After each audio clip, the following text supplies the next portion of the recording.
Si tu regardes cette vidéo, c'est que tu veux investir dans l'immobilier, mais que tu veux le faire intelligemment, sans perdre ton argent, sans tomber dans les erreurs classiques et surtout avec les bonnes infos. Pas les promesses qu'on voit sur TikTok, non.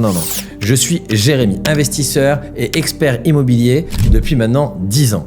Et dans cette masterclass complète, je vais te montrer comment investir en 2025 avec les nouvelles règles du jeu. Les nouvelles lois, la fiscalité, les structures juridiques, le cash flow, financement intelligent et toutes les méthodes que les investisseurs pros utilisent bien sûr déjà. Alors prends des notes, c'est parti, let's go! Premier chapitre, on va voir ensemble l'état du marché immobilier en 2025. Commençons par le contexte. 2025, c'est l'année des opportunités. Enfin, pour ceux bien sûr qui sont prêts et qui ont une vraie lecture immobilière. Les taux bancaires se sont stabilisés entre 3,5 et 4%. Les banques se mettent à reprêter là où elles ne prêtaient plus, mais uniquement à ceux qui présentent un vrai dossier bancaire. Les prix ont baissé dans certaines villes et surtout, les biens mal isolés, à rénover ou atypiques sont de réelles opportunités. On entre dans un marché de négociation. Donc si tu arrives préparé avec une bonne stratégie et une vision claire, c'est maintenant qu'il faut avancer. Ok, c'est parti. Donc maintenant, je vais te parler sans langue de bois et je vais t'expliquer la réalité du marché aujourd'hui. Alors il fut un temps où jadis, les banques prêtaient aux premiers investisseurs qui venaient de regarder 2 vidéos sur YouTube et venaient de se lancer dans l'immobilier. Pourquoi ? Parce que les taux étaient extrêmement bas, le marché était extrêmement dynamique et finalement, on arrivait un peu sur une espèce de bulle spéculative et on l'a vu qui a éclaté puisque là où le prix de l'immobilier avait explosé, on voit une corrélation avec les taux qui étaient extrêmement bas et donc une dynamique de marché qui faisait qu'on vendait n'importe quoi, on achetait n'importe quoi. Il était extrêmement facile de se faire financer. Ça, je te le dis tout de suite, c'est terminé. Aujourd'hui, quand tu vas arriver à la banque, elle va mettre en moyenne entre 70 et 80% des dossiers à la poubelle, sans même les regarder. Pourquoi ? Parce que finalement, on arrive dans un moment où il est plus difficile de faire passer les prêts immobiliers. Et automatiquement, le banquier, lui, il va sortir à une problématique aussi, c'est que lui-même a plus de difficultés à faire passer les dossiers en banque. Donc ça veut dire que s'il doit en plus courir après la personne qui veut investir pour aller récupérer les 3 derniers relevés de compte parce qu'il en manque un, pour aller récupérer les documents qu'il lui demande parce que finalement son dossier n'est pas complet, là il voit tout de suite warning, red flag, il prend le dossier, il le met à côté. Une règle qu'il faut que tu connaisses, c'est que si jamais tu n'es pas client de la banque n'est pas obligée d'étudier ton dossier. Donc ça, c'est une stratégie que tu dois retenir. Ça veut dire que si demain, tu avais ouvert, par exemple, 50 € par-ci, 50 € par-là dans plusieurs banques, là, à ce moment-là, à partir du moment où tu es client, d'accord, d'une banque, elle est dans l'obligation de présenter le dossier à sa hiérarchie et donc, automatiquement, tu as une chance que ton dossier soit entendu, vu et potentiellement accepté. Alors que si tu n'es pas client et que tu ne coches pas les cases, la banque va te dire tout simplement, écoutez, nous, on ne souhaite pas vous accompagner. Et là, gros danger, ça prend bien des notes. Si jamais demain tu signes un compromis et que la promesse dit que tu dois présenter ton dossier dans 3 banques et obtenir par exemple 3 refus. Imagine, tu présentes ton dossier à 10 banques dans lesquelles tu n'es pas client. Il est possible que tu n'obtiennes jamais de refus bancaire. Parce que si jamais ton dossier n'est pas complet, écoute bien ce que je te dis, c'est important. Si jamais ton dossier n'est pas complet, tu pourrais très bien avoir des banques qui te disent « je ne veux pas étudier ton dossier ». Ça veut dire qu'en fait, ils ne te donnent pas un refus, mais ils te disent juste qu'ils ne veulent pas l'étudier. Et toi, tu penses en fait que tu as été voir 10 banques et que tu vas pouvoir obtenir tes refus pour te sortir de ton compromis dans lequel tu as une condition suspensive pour t'extraire, mais en fait, tu es dans la panade grave. C'est-à-dire qu'au moment où tu vas vouloir en sortir, tu ne pourras pas obtenir tes refus et là, ça peut être extrêmement compliqué. Donc retiens ça, présente toujours ton dossier dans ta banque personnelle, dans les banques dans lesquelles tu as de l'épargne ou quelque chose d'ouvert, ok, ça c'est la priorité pour pouvoir obtenir acceptation ou refus. Et après, va présenter aux autres banques, ce qui va te permettre, encore une fois, de multiplier tes chances pour obtenir, bien sûr, le résultat que tu veux, c'est-à-dire obtenir ton financement. La chose essentielle qu'il faut comprendre, c'est que les banques te donnent une note, d'accord ? Donc tu vas avoir ce qu'on appelle un scoring bancaire en fonction de tes antécédents bancaires. La banque ne te connaît pas, mais elle a la chance de pouvoir regarder tes relevés de compte. En regardant ton comportement bancaire, elle va savoir quel être humain tu es, quel consommateur tu es. Si jamais elle voit que McDo, sortie en boîte, retrait d'argent, Bitcoin, machin, là, tu peux y aller, c'est sûr et certain, c'est un refus catégorique. Tu n'irais pas prêter de l'argent à quelqu'un qui ne sait pas ce qu'il fait de son argent, si tu as découvert déjà le 5 ou le 10 du mois, si finalement tu dépenses ton argent dans des choses qui n'ont pas de sens, peu d'intérêt, et qu'on voit qu'en fait tu es un consommateur acharné et que finalement tu ne sais pas épargner, mettre de l'argent de côté, etc. C'est un très très mauvais signal. Alors tu peux y rajouter encore des mauvais signaux, c'est-à-dire tu n'as pas de CDI, tu es en CDD, tu es en intérim, tu as une société qui a moins de 2 ans, Mais tout ça, ce sont des signaux justement, si jamais tu regardes cette vidéo, tu dis « Ah putain Jérémy, ça tombe bien, moi je suis en intérim, du coup c'est pas possible, je suis en CDD. » Non. En fait, tu peux te faire financer. Si tu es en CDD, si tu es en intérim, si tu as une société même avec un seul bilan, tu peux. À condition que tout le reste soit nickel. Tu vois ce que je veux dire? C'est-à-dire qu'en gros, l'appréciation de la banque, en gros, elle va regarder la situation globale et la banque est là pour gérer le risque. Ça veut dire qu'en gros, si tu veux qu'elle te prête de l'argent, il faut qu'elle se dise que c'est pas risqué de t'en prêter. Et donc, là, je vais te dessiner le tableau parfait pour pouvoir justement te faire financer. Règle numéro 1. Identifie les points qui sont bloquants chez toi. Ça veut dire que la première chose que tu dois identifier, c'est est-ce que tu as peu ou pas d'épargne? Est-ce que tu as un CDI, un CDD, une intérim, etc. Est-ce que, par exemple, tu as eu des antécédents bancaires du style, je sais pas, des impayés, des choses comme ça? Tout ça, c'est des choses qu'il faut que tu identifies tout de suite. La seule chose que tu dois te dire, une fois que tu as identifié tes points faibles, il va falloir justement que tu identifies tes points forts. Exemple, j'ai pas d'épargne, mais j'ai un CDI. J'ai un seul bilan, mais j'ai de l'argent de côté. J'ai, par exemple, je sais pas de CDI, j'ai pas d'épargne, j'ai pas non plus de CDD, je suis pas en intérim, je pourrais même être au chômage, mais j'ai un associé qui lui a une situation stable. En gros, dans l'idée, c'est de voir quels sont aujourd'hui tes défauts et quels sont aujourd'hui tes avantages. En fonction de ça, il va falloir que tu capitalises et que tu dessines ton profil d'investisseur. Ça veut dire que je vais mettre en avant, bien sûr, tout ce qu'il y a de bon chez moi, ok, et je vais essayer d'effacer un petit peu ce qu'il y a de mauvais. Globalement, je te fais le contexte. Si jamais tu vas voir la banque et que tu as une situation qui n'est pas clean à 100%, déjà, premièrement, sache que la banque regarde que les 3 derniers relevés de compte. Ça veut dire que si tu vas à ta banque et qu'elle connaît ton historique et que tu te dis, elle me connaît, elle sait que j'ai déjà eu des impayés, que j'ai déjà eu des retards de paiement, dans ce cas-là, mea culpa. Il te suffit d'attendre pendant 3 mois, tu vas dans une autre banque et l'autre banque ne pourra regarder que tes 3 derniers relevés de compte. Donc ça veut dire que tu as une chance tous les 3 mois de redevenir quelqu'un de clean et aller dans une autre banque. Alléluia. Tu peux le faire, n'importe qui peut le faire. Donc, ça veut dire que rien n'est irréversible. Deuxième chose, si jamais tu as peu ou pas d'épargne, la méthodologie pour ce faire, c'est de monter un dossier comme un professionnel. Ce dossier devra se composer de plusieurs choses, notamment, bien sûr, qui tu es, combien tu gagnes, quel est ton type de contrat, etc. Avec qui tu investis, est-ce que tu es marié, non marié, etc. Après, tu vas avoir ce qu'on appelle une fiche patrimoniale, plutôt une fiche de tes actifs et de tes passifs. Chaque banque a une fiche différente, d'accord, mais globalement, c'est la même chose. On veut savoir combien tu gagnes, combien tu as de côté, quelle est la valeur de tes actifs, c'est-à-dire ce que tu détiens, que tu possèdes, voiture de collection, immobilier, montre, etc. Et combien tu dois à la banque. Et donc, en fait, on va faire le total de tes actifs moins le total de tes passifs et ça va nous donner ce qu'on appelle la valeur nette de ton patrimoine détenu. C'est important que je te dise ça, pourquoi? Parce qu'imagine, tu es propriétaire de ta résidence principale. Tu te dis, je suis endetté à 35% à cause de ma résidence principale, du coup, je peux pas continuer à investir. Alors déjà, je te dis que c'est faux. Premièrement, déjà on va s'arrêter là tout de suite. Et tu verras tout à l'heure, dans quelques minutes, je vais t'expliquer que la règle des 35%, c'est une règle qui est uniquement faite pour les personnes qui cherchent à investir en résidence principale. Pourquoi? Parce que quand tu investis en résidence principale, on prend les revenus de monsieur et de madame, on les additionne, ou de monsieur, madame, peu importe, d'accord, mais des personnes qui veulent investir, on prend 35% et on dit voilà, je peux aller jusqu'à un taux d'effort de 40% maximum, mais comme je n'ai pas de revenus en face, je ne pourrai pas aller au-delà de cette somme. La règle, elle est là. Ça veut dire que quand tu achètes dans un bien qui te rapporte que dalle, on s'arrête à 35 voire 40% avec un taux d'effort. Par contre, quand tu investis dans du locatif, premièrement, si tu le fais en nom propre, on va considérer les revenus locatifs que tu n'as peut-être pas encore. Imagine, tu achètes un bien avec des travaux dans lequel il y a tout à refaire. Tes locataires ne sont pas encore en place. Ce que tu vas faire, tu vas aller voir des agences et tu vas demander des estimations de valeur locative du bien après travaux. Globalement, ça veut dire quoi? Ça veut dire, j'achète un bien avec des travaux. Quand il sera rénové, vous travaillez dans des agences immobilières, dites-moi combien le bien, une fois rénové, je pourrais le louer en fonction de vos compétences et votre lecture du marché. Ils vont te remettre un document et ce document va faire foi à la banque pour dire j'ai 5 appartements qui sont aujourd'hui totalement vides et en travaux. Mais cependant, j'ai 3 agences qui me disent qu'ils pourront être loués entre 500 et 600 euros. La banque va prendre ces revenus, va les additionner et va les rajouter aux revenus du foyer fiscal.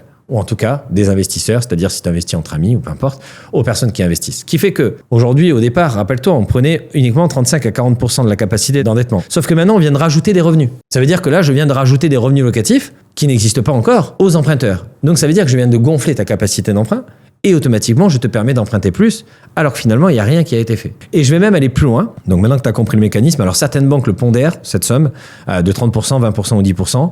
Je vais t'expliquer un peu la différence. En gros, globalement, imagine tu as 1000 euros de revenus locatifs, la banque va enlever 30% en moyenne, généralement, c'est ça, pour dire que si jamais tu as un impayé, des travaux, des choses comme ça, on va prendre que 70% de la somme, considérant que ces 30%-là, c'est pour en cas de problématique. Okay, donc la banque se sécurise sur le revenu. Si jamais tu prends une garantie loyer impayé ou des choses comme ça, que tu as d'autres garanties à mettre en avant, ou ça dépend aussi du type de banque, tu peux aller jusqu'à seulement 10%, voire 0% d'abattement suivant les banques. Okay, mais généralement, compte 30%.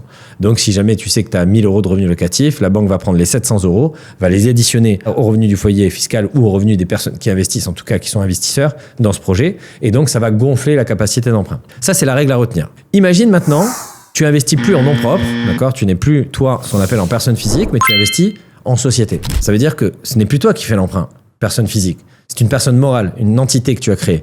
SCI, SARL, SAS, peu importe. Cette structure juridique, alors elle n'a pas d'ADN, mais juridiquement, c'est une personne morale. Ça veut dire qu'elle existe, c'est une entité. Cette entité, c'est elle qui va contracter le prêt. Et si tu te débrouilles bien, tu t'arranges pour ne pas avoir de caution, c'est-à-dire ne pas être caution personnelle du crédit. Ça veut dire que la magie, c'est de réussir à monter une société, à emprunter un bien immobilier, sans pour autant en être porté caution, c'est-à-dire que la banque va prendre une hypothèque sur le bien et donc la société va s'autoporter. Ça veut dire que tu n'auras pas de dette. C'est la société qui prend sa propre dette et la banque qui prend sa propre garantie sur le bien détenu par la société que toi tu détiens. Toi tu détiens la société détient la dette et la banque détient la garantie. Et là ça devient magique parce que tu peux enchaîner les investissements sans jamais être arrêté par les banques. Et ça c'est un mécanisme que très peu de personnes connaissent et que très peu de personnes, savent utiliser parce que généralement on dit « Ouais mais Jérémy, tu dis n'importe quoi, j'ai voulu investir en SCI et la banque m'a demandé combien je gagnais. » Oui, la banque va te demander, bien sûr, c'est des garanties supplémentaires. Mais c'est pas parce qu'elle te le demande qu'elle est obligée de le prendre en compte. Et quand bien même elle le prenait en compte, ça veut dire potentiellement que tu n'es peut-être pas en face de la bonne banque, la bonne personne. Elle n'a peut-être pas la bonne lecture bancaire.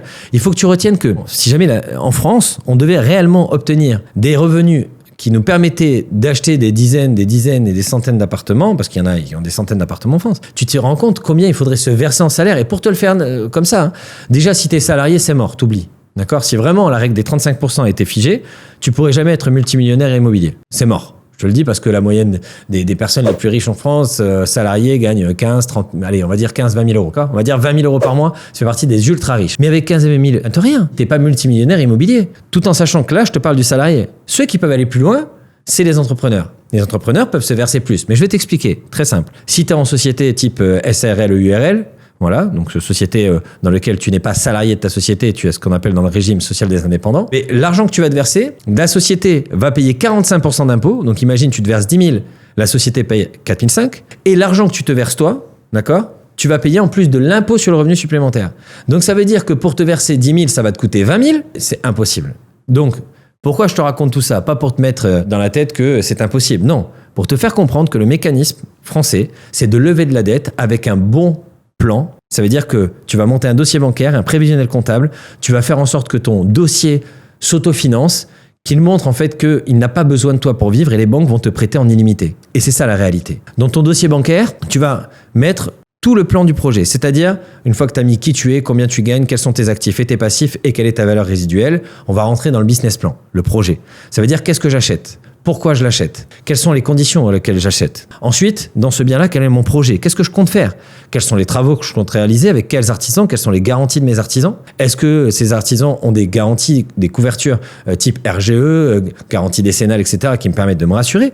Est-ce qu'il y a une assurance dommage ouvrage qui va sécuriser le chantier en cas de problématique ? Est-ce qu'il y a un maître d'œuvre ou pas ? Est-ce qu'il y a un architecte derrière qui a dessiné des plans ? Auquel cas, vous me montrez des photos avant, est-ce que vous avez une projection de ce qui va se passer après ? Ah oui, tenez, photo 3D et plan 2D, c'est-à-dire je vais te montrer tout de suite, regarde là c'est une ruine, voilà ce qu'on a prévu vu de dessus, voilà ce qu'on a prévu vu de côté, et voilà la projection 3D. Voici d'ailleurs le devis pour la décoration, pour l'ameublement, et voilà le projet global. D'ailleurs, regardez, on a les estimations de valeur locative. J'ai même fait quelque chose de plus. Je vous ai fait ce qu'on appelle des estimations de valeur vénale. Oui, parce que aujourd'hui, mon but à moi, monsieur le banquier, c'est de vous prouver que mon investissement, le prix de mon investissement, plus les travaux, plus la décoration, plus l'ameublement, vaut plus cher que ce que vous allez me prêter. Regardez, j'ai fait 3 estimations de valeur locative, j'en ai profité pour leur demander ce bien-là, une fois entièrement rénové, avec cette projection 3D, une fois réalisé, quel prix je pourrais le revendre sur le marché. Et là, ce qui se passe, c'est que le bien que j'ai acheté 200 000 euros, j'ai mis 70 000 euros de travaux. Mais comme j'ai acheté un bien avec des travaux que personne ne voulait, j'ai pu le négocier. Comme il y avait tout à refaire, j'avais plus de chantiers à donner aux artisans, donc j'ai pu négocier. Comme il y avait plusieurs appartements, j'ai pu avoir donc auprès des fournisseurs de la négociation, parce qu'au lieu d'acheter une cuisine, j'en ai acheté 3, au lieu d'acheter 10 mètres de carrelage, j'en ai acheté 100, etc. Et donc je me retrouve avec une opération extrêmement rentable, dans laquelle je fais une plus-value immédiate, 270 000 € empruntés. La valeur du bien, une fois terminé, on est déjà à 350, 370. Parce que c'est le prix du mètre carré du marché, avec un bien entièrement rénové. Donc regardez, madame ou monsieur le banquier, vous me prêtez moins d'argent que ce que le bien va valoir. Et là, je viens de bétonner et de sécuriser le process. Je vais aller plus loin quand je monte mon dossier bancaire. Qu'est-ce que je vais faire ? Là, je viens de lui prouver que je sais de quoi je parle, je sais pourquoi je le fais, je sais pourquoi j'investis dans ce secteur, puisqu'il y a une étude de marché. C'est-à-dire que dans cette étude de marché, je vais lui expliquer pourquoi j'investis dans cette ville, quel est le but, pourquoi celle-là et pas une autre. Je vais expliquer le nombre d'écoles, le nombre d'infrastructures. Je vais expliquer aussi le nombre de sociétés, le nombre de tourisme. Je vais expliquer aussi tous les éléments qui font que les gens viennent, l'âge médian, le revenu minimum, le revenu moyen, etc. Je vais vraiment tout décortiquer. Je veux qu'ils se disent « Ah ouais, il a rien laissé au hasard ». Je veux même aller plus loin. Je veux que le banquier, à la fin, il me demande comment j'ai fait pour en savoir autant et que je lui donne envie d'investir dans l'immobilier. Parce que oui, le banquier, il est très bon pour prêter de l'argent, pour te vendre des produits financiers. Et ce n'est pas une critique. Si tu es banquier et que tu regardes cette vidéo, je n'ai rien contre toi. Mais en tout cas, c'est un métier qui est totalement différent. Le banquier, d'ailleurs, comme les artisans, comme l'expert comptable, comme l'avocat fiscaliste, comme toutes ces personnes-là, sont des maillons de la chaîne qui permettent en fait au vélo d'avancer. Le vélo, c'est toi. C'est l'investisseur immobilier. Ça veut dire que c'est toi qui vas pédaler grâce à tous ces maillons, qui va faire avancer le projet. Ça veut dire que chaque interlocuteur que tu vas voir, les artisans, le fiscaliste, etc., c'est pas des investisseurs immobiliers. J'en profite pour te dire, si jamais tu fais cette erreur, tu as envie d'investir dans l'immobilier, que tu vas voir ton banquier, que tu lui dis « Bonjour monsieur le banquier, j'aimerais investir dans l'immobilier, combien vous pourriez me prêter ?» Le banquier déjà va te répondre « Oui, avant de vous dire combien, ramenez-moi un projet. » Là, vous allez dire « Oui, mais pour vous ramener un projet, il faudrait que je sache combien vous pouvez me prêter. » Et là, tu viens de lui dire « Bonjour, monsieur le banquier, je ne sais pas investir dans l'immobilier, je ne sais même pas calculer ma capacité d'emprunt. J'aimerais que vous me prêtiez de l'argent. » L'erreur monumentale à ne pas faire si tu veux, bien sûr, avoir des red flags de partout. C'est important. Calculer ta capacité d'emprunt, c'est pas compliqué. Une fois que tu as prouvé au banquier que tu sais pourquoi, que tu sais dans quelle ville, que tu sais quelle est la stratégie que tu vas utiliser, que tu sais combien tu vas louer et que tu sais combien ça va valoir une fois le projet terminé, que tu as coché toutes les cases. Maintenant, il va falloir aller encore plus loin. Il va falloir lui prouver que tu as anticipé la fiscalité. Donc, tu vas faire ce qu'on appelle un prévisionnel comptable. Tu vas aller voir ton expert comptable et tu vas lui dire, voilà, aujourd'hui, voilà, j'ai mon projet, voilà le prix d'acquisition, voilà le frais de notaire, voilà les différents frais que ça m'a coûté, peut-être chasseur de biens, formation, etc. Voilà le montant des travaux, voilà le montant des meubles, de la décoration. Pam, voilà le montant de l'expert comptable, la gestion locative, machin, voilà tout ça. Fais-moi un prévisionnel. Dis-moi dans combien de temps, avec la stratégie fiscale LMNP, SCI, SARL, peu importe, dans combien de temps je vais commencer à payer des impôts, quand c'est que je vais commencer à générer du bénéfice. Voilà, fais-moi tout ça noir sur blanc. Ça va te coûter 0 si tu lui donnes la comptabilité, bien sûr après, et ça va te coûter 200 balles, 300 balles si jamais tu lui fais payer le truc. C'est très simple. Et là, t'arrives, tu viens de cocher une case supplémentaire. J'ai pas affaire à un particulier. J'ai affaire à un professionnel. Le mec, il arrive, il a un dossier complet, tout est clair du début du projet jusqu'à la fin, et en plus, j'ai un prévisionnel comptable qui me dit exactement la fiscalité, il a tout anticipé, c'est pas possible. Le banquier, généralement, dit, mais il n'y a pas d'impôt. Non, monsieur le banquier, parce qu'en fait, en utilisant la stratégie LMNP ou SCI LIS, peu importe, tant qu'on est en société ou en LMNP ou LMP, on va bénéficier des amortissements comptables qui vont nous permettre de ne pas payer d'impôts en moyenne entre 7 et 10 ans. Ce qui me permet d'être extrêmement rentable. Et vous voyez, aujourd'hui, tout est anticipé du début à la fin. Masterclass. Là, le banquier, il a qu'une envie de te demander où c'est que tu t'es formé. Pense-y, donne ma carte. Il n'y a pas de souci, je suis là. J'accompagne maintenant 4000 personnes à le faire et c'est pas prêt de s'arrêter. Donc, l'idée, c'est quoi ? C'est de ce qu'on appelle échanger la vision de valeur. Ça veut dire que quand tu arrives, si tu te poses devant le banquier et que, je t'explique parce que la posture à voir aussi.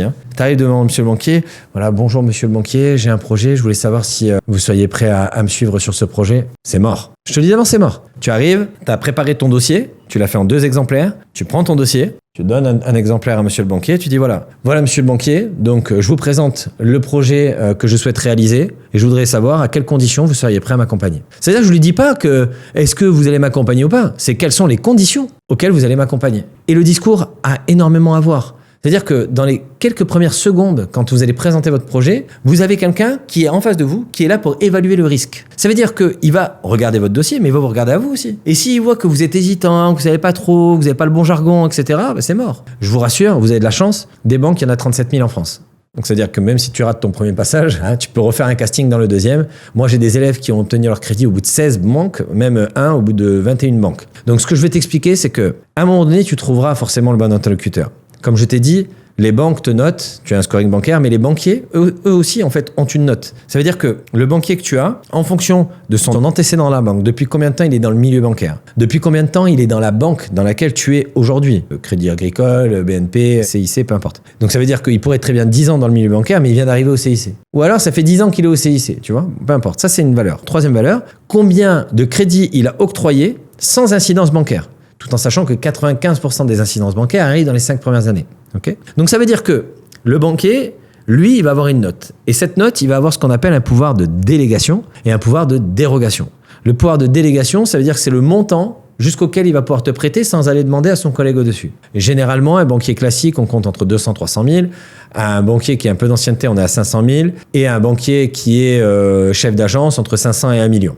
D'accord ? Donc ça veut dire que si jamais tu trouves le bon interlocuteur, la bonne banque, et que les planètes sont alignées, tu peux même avoir un accord en direct. Là, boum. Alors tu vas me dire, Jérémy, comment trouver ce banquier ? Faut le chercher. Voilà, faut le chercher, et quand tu le trouves surtout, tu ne le lâches pas. Ensuite, donc dans ce système bancaire, je vais te donner encore quelques tips, d'accord ? Il y en aura plein d'autres, hein. J'essaye de te donner un maximum d'informations. Prends des notes, hein. Je crois que c'est la seule vidéo de cette qualité que tu retrouveras, je suis sûr, sur YouTube, avec autant d'informations. Tu as une méthode aussi pour éviter de donner de l'apport. D'accord ? Toutes les personnes qui ont aujourd'hui, malheureusement en France, un avenir dans l'immobilier ont peu ou pas d'apport. Je le sais, puisque j'accompagne énormément de personnes. Donc, c'est là où le bas blesse. Alors, déjà, pour te donner de l'information, pourquoi tu as peu ou pas d'apport ? C'est parce que tu trouves aucun intérêt à économiser. Parce que forcément, tu fais un travail qui te casse les rouleaux, peut-être que tu n'aimes pas trop, et tu te dis le week-end, merde, je vais pas en plus me serrer la ceinture, pourquoi faire ?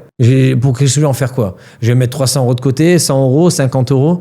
Je vais me priver de cette soirée avec ma femme, de cette soirée avec les copains, mais dans quel but en fait ? Je vois pas l'intérêt puisque je n'ai pas de solution. Et ça, c'est humain. Moi, je sais que beaucoup de personnes aujourd'hui qui ont rejoint mon programme me posent des fois la question, me disent « Jérémy, mais ça sert à quoi ? Par exemple, j'achète ton programme maintenant et là, je suis pas en train de te le vendre. Je t'explique quelque chose d'essentiel. Pourquoi je rejoins ton programme maintenant alors que j'ai pas d'épargne ? Mais en fait... Tant que tu ne vois pas la lumière au bout du tunnel, pourquoi tu veux épargner ? Quel est l'objectif pour toi ? Tant que tu n'as pas un objectif précis. Par exemple, tu vas te marier à la fin de l'année. Il faut que tu rentres dans ton costard et que tu sois beau. Crois-moi que tu vas te serrer la ceinture et tu vas faire un régime. Et idem pour la mariée, tu vois. En fait, il y a des objectifs comme ça que tu te fixes. Ça veut dire que quand tu sais que tu as un objectif, exemple, tu n'as pas de CDI et tu te dis je vais investir. Mais tu n'as pas de CDI, donc tu n'as pas de solution. Et là, tu te dis, on vient de t'expliquer qu'en fait, il suffit d'avoir un CDI pendant 3 mois. Là, tu réfléchis, tu te formes, tu profites du moment où tu es au chômage pour pouvoir apprendre tout ce qu'il y a à savoir sur l'investissement immobilier parce que tu as du temps. Et ce que tu vas faire au dernier moment, tu vas prendre un CDI chez McDo pendant 3 mois. Et j'en ai un élève qui a fait ça. 3 mois après, il avait son antécédent et il a pu donc investir dans son premier bien immobilier. Et je t'ai dit, McDo, ça pourrait être n'importe où, hein, peu importe. Dans l'idée, c'est de se dire, tu peux prendre le premier CDI qui vient, aller investir dans ton bien immobilier et après... te barrer avant de puer la frite. C'est pas un problème, tu vois. Donc, en gros, globalement, l'investissement immobilier, tu peux le réaliser. Que tu sois en CDI, que tu sois en CDD, intérim, intermittent du spectacle, même au chômage. Il suffit tout simplement d'utiliser la bonne stratégie. Et bien sûr, ton premier investissement ne sera pas celui que tu veux. Alors déjà, parce que tu le veux pas vraiment, parce que tu n'y crois pas, parce que c'est trop beau pour être vrai, et que si c'était facile, tout le monde le ferait, hein, n'est-ce pas ? J'en suis sûr que tu viens de te le dire. Donc, moi aujourd'hui, pourquoi j'en parle avec tellement de simplicité ? Et que quand tu m'écoutes, tu me dis, mais Jérémy, franchement, tu m'en parles comme un livre ouvert, on dirait que c'est possible pour tout le monde. Mais oui, ça l'est. Ça l'est à condition, encore une fois, d'utiliser les bons mécanismes, d'être entouré des bonnes personnes, et d'utiliser les bonnes méthodes, tout simplement. Donc si jamais tu es bien entouré, que tu es bien formé, que tu sais comment monter un dossier bancaire, tu sais comment le présenter, tu sais comment le mettre en avant, automatiquement, il n'y a aucune raison que tu ne te fasses pas financer. Et pour résumer cette histoire d'apport, si tu as peu ou pas d'apport, en gros, globalement, le banquier, pourquoi il te demande un apport ? Tout simplement parce que, déjà, premièrement, 95% des incidences en France, bancaires, arrivent dans les 5 premières années.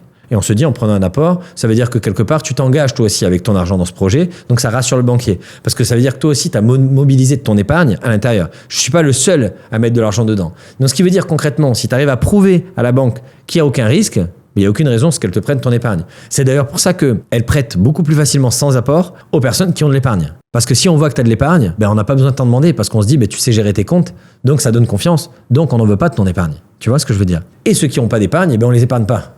Voilà, trêve de jeu de mots. On va reprendre. Mais ce que je vais t'expliquer, c'est que si jamais tu n'as pas d'épargne, dans ce cas-là, il y a 2 choses qu'il faut que tu fasses. La première, elle est simple. Généralement, elle est faite de manière automatique maintenant par les agents immobiliers. Les agents immobiliers, en fait, en gros, quand tu achètes un bien, il y a des frais d'acquisition. Donc, c'est-à-dire que l'agent immobilier, lui, il est rémunéré pour ça, pour avoir cherché le bien, avoir fait la mise en relation, contractualiser la vente, etc. Ces frais-là, ils peuvent être à charge vendeur ou à charge acquéreur. À l'époque, on les mettait toujours à charge acquéreur. Maintenant, on les met à charge vendeur. Est-ce que tu sais pourquoi? Tout simplement parce que si on les met à charge acquéreur, imagine tu achètes un bien 100 000 euros. Tu as 6% de frais d'agence, ça fait un bien à 100 000 euros plus 6 000 euros de frais d'agence. Donc quand on va arriver à la banque, il va falloir financer 100 000 euros plus 6 000 euros de frais d'agence. Et donc la banque va dire « Ah non, moi je vous finance le bien, mais je vous finance pas les frais. » Ah, les agents immobiliers l'ont bien compris. Donc maintenant, qu'est-ce qu'on fait? On prend les frais, on les met à charge vendeur, et au lieu d'acheter un bien 100 000 euros plus 6 000 euros de frais d'agence, on achète un bien 106 000 euros et c'est le vendeur qui paye les frais. Ça permet d'avoir un prix d'acquisition englobé qui permet en fait de ne pas avoir de négociation à la banque. Écoutez, moi, il n'y a pas de frais d'agence. Les frais d'agence ont été payés par le vendeur. OK. Et donc, si tu comprends la subtilité, aujourd'hui, on fait la même chose avec les frais de notaire. Les frais de notaire, il y a ce qu'on appelle un acte en main. L'acte en main permet de faire exactement la même chose. C'est vieux comme le monde. C'est surtout utilisé dans les ventes en VFA, vente en futur état d'achèvement. Donc, quand vous achetez quelque chose sur plan, OK. Mais là, vous pouvez le faire aussi dans la rénovation. C'est-à-dire que vous pouvez acheter un bien et ce bien immobilier, en fait, pareil, il y a 100 000 euros plus 8 000 euros de frais de notaire, par exemple. Eh bien, on va dire, moi, je fais un acte en main. Au lieu d'acheter 100 000 plus 8 000 euros de frais de notaire, je l'achète 108 000 et vous paierez les frais de notaire. Là, je t'arrête tout de suite. La banque le voit. Parce qu'il y en a des petits malins qui me disent « Ouais, mais Jérémy, tu prends la banque pour des cons, tu crois qu'il ne le voit pas ?» Si, il y a marqué acte en main. Le banquier, par contre, va se dire « Mais comment ça se fait qu'il n'y a pas de frais de notaire ?» Et il va bien voir qu'il y a quelque chose. Il ne faut pas le prendre pour un débile, c'est pas le but. Le but est d'utiliser, en fait, tout simplement, le mécanisme comme il est fait pour que ça fonctionne. Et pour que ça fonctionne, c'est simple. Le banquier, il a un ordinateur et il a des cases à remplir. Donc, on va mettre prix d'acquisition, on va dire 8 000 euros de frais de notaire, 6 000 euros de frais d'agence, donc ça nous fait 114 000 euros. Donc, prix d'acquisition, 114 000 euros. Frais d'agence, 0. Frais de notaire, 0. Voilà, ça y est, c'est fait. C'est terminé. Voilà, on n'en parle plus. Je vois même pas pourquoi il y a un débat. Le banquier le sait. Mais ça rentre dans ces cases. Ça ne veut pas dire qu'il va rien te demander. Ça veut dire que tu auras beaucoup plus de facilité à obtenir du sans-apport en faisant cette stratégie. Et aujourd'hui, énormément de banquiers, de courtiers passent par ces méthodologies parce que même les banquiers veulent continuer à prêter. Mais au-dessus, ils ont des cases dans lesquelles ils ne peuvent pas déroger. Si jamais tu fais ça, ça te permet effectivement d'éviter l'apport. Alors, des fois, ils vont te demander quand même les frais annexes, les frais de garantie, donc garantie caution, hypothèque, les frais de dossier. Gros warning, ne négocie jamais les frais de dossier bancaire, jamais. Le bullshit que tu peux entendre sur les réseaux, là, il y en a plein, ils te disent qu'il faut négocier les IRA, les frais de dossier. Non, laisse tomber, fais pas ça. Pourquoi? Parce que le banquier, il faut qu'il soit payé. Voilà, toi, tu t'en fous. En fait, en gros, imagine, ça te coûte 1 500. Ok, même tu les payes de ta poche. C'est-à-dire que pour 1 500, tu as levé 200 000. 200 000 euros de crédit avec une assurance décès, invalidité, perte totale d'autonomie. Donc, tu es garanti que si tu as 200 000 euros, dans 20 ans, ton crédit il est fini, tu as mis 200 000 euros de côté, fois la plus-value, fois le prix du marché immobilier. Tu te retrouves avec un bien qui vaut 300 000 euros dans 20 ans, quoi, tu vois, qui ont été entièrement payés par quelqu'un d'autre que toi. Tu as mis 300 000 euros de côté en 20 ans. Qui fait ça? Et en plus, si t'arrive quelque chose, assurance décès, invalidité, perte totale d'autonomie, t'es entièrement remboursé. Tu vois? Donc, tu fais pas chier avec ça.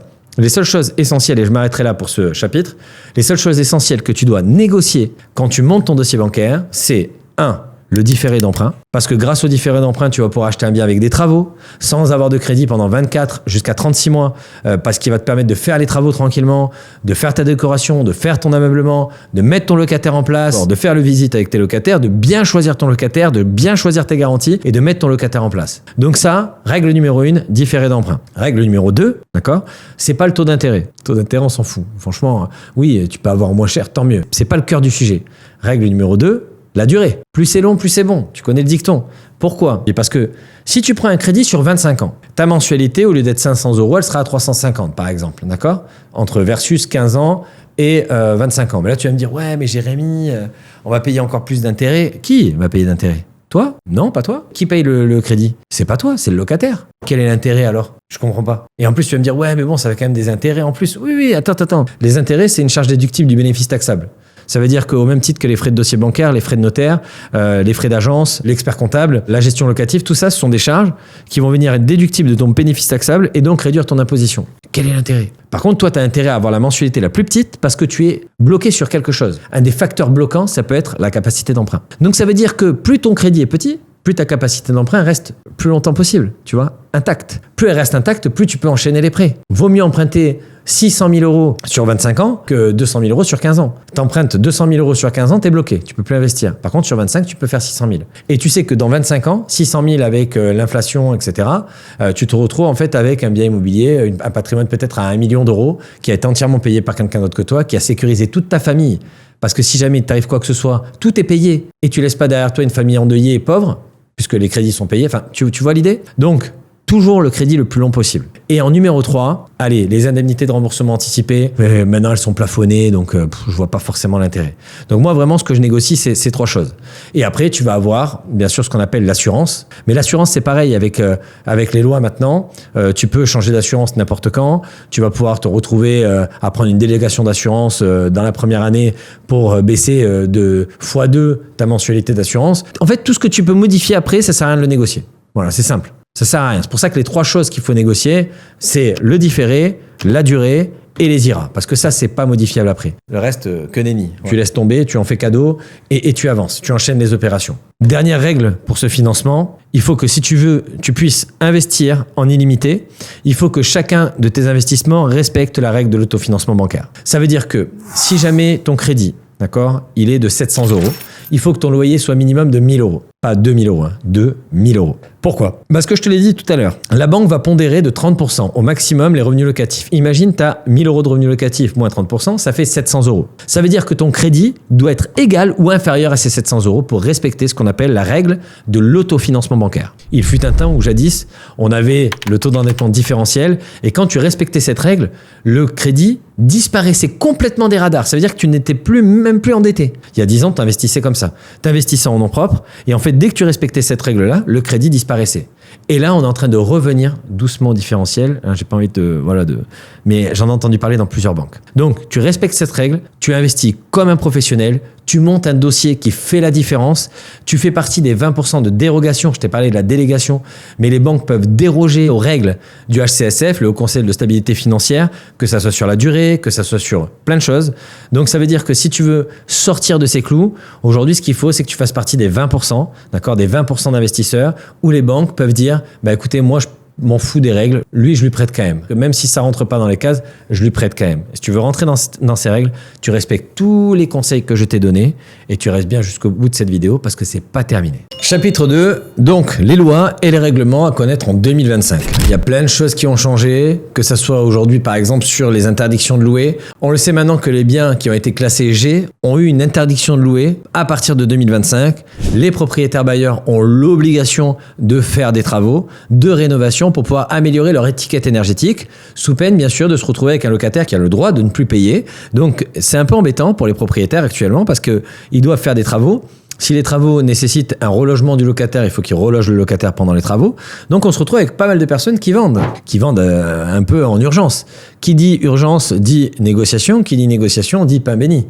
Et bien souvent, d'ailleurs, il y a énormément de personnes qui sont mal formées sur l'étiquette énergétique et qui savent pas qu'il suffit de changer un radiateur, un chauffe-eau, et 2-3 conneries pour pouvoir passer d'une lettre à une autre. C'est incroyable. Et donc on se retrouve avec énormément de propriétaires qui bradent leur prix. Et aujourd'hui, c'est franchement une aubaine pour les personnes qui sont formées et qui arrivent à avoir une vraie lecture de l'étiquette énergétique et une vraie lecture du marché. Ensuite, la prochaine date qu'il faut retenir, c'est à partir de 2028, les logements classés F vont eux aussi être interdits à la location.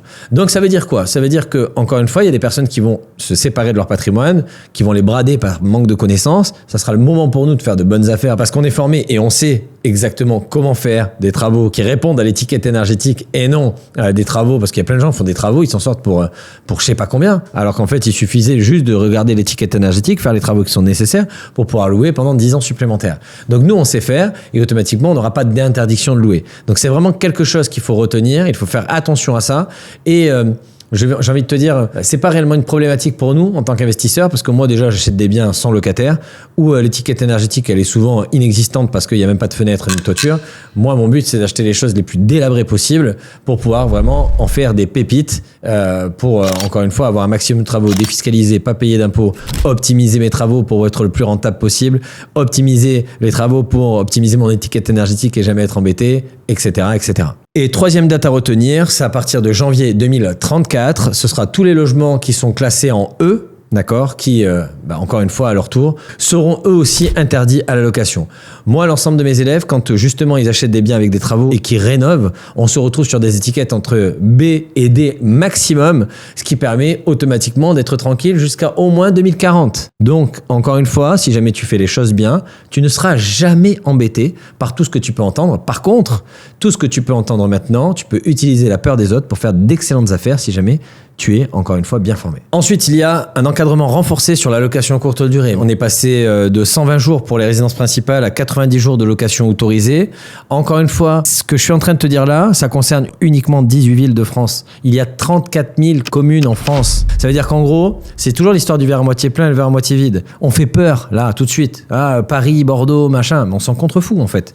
Parce que la location courte durée, ce n'est pas uniquement dans les grandes villes. Bien au contraire, il y a énormément de petites villes, de moyennes villes où la location courte durée fonctionne admirablement bien, sur lesquelles tu as des revenus qui sont très élevés, avec un coût d'acquisition au prix du mètre carré qui est très bas et donc une rentabilité qui est très forte. Au lieu de mettre le nez sur le problème, il faut mettre le nez sur les solutions. Et des solutions, un investisseur chevronné les trouvera toujours. Ensuite, on va parler de fiscalité et l'MNP. Effectivement, il y a des choses qui ont changé. La plus grosse chose qui a changé, c'est le fait qu'il y a une différence d'abattement. Les personnes qui sont en logement de tourisme classé sont passées sur un abattement de 71% à 50%.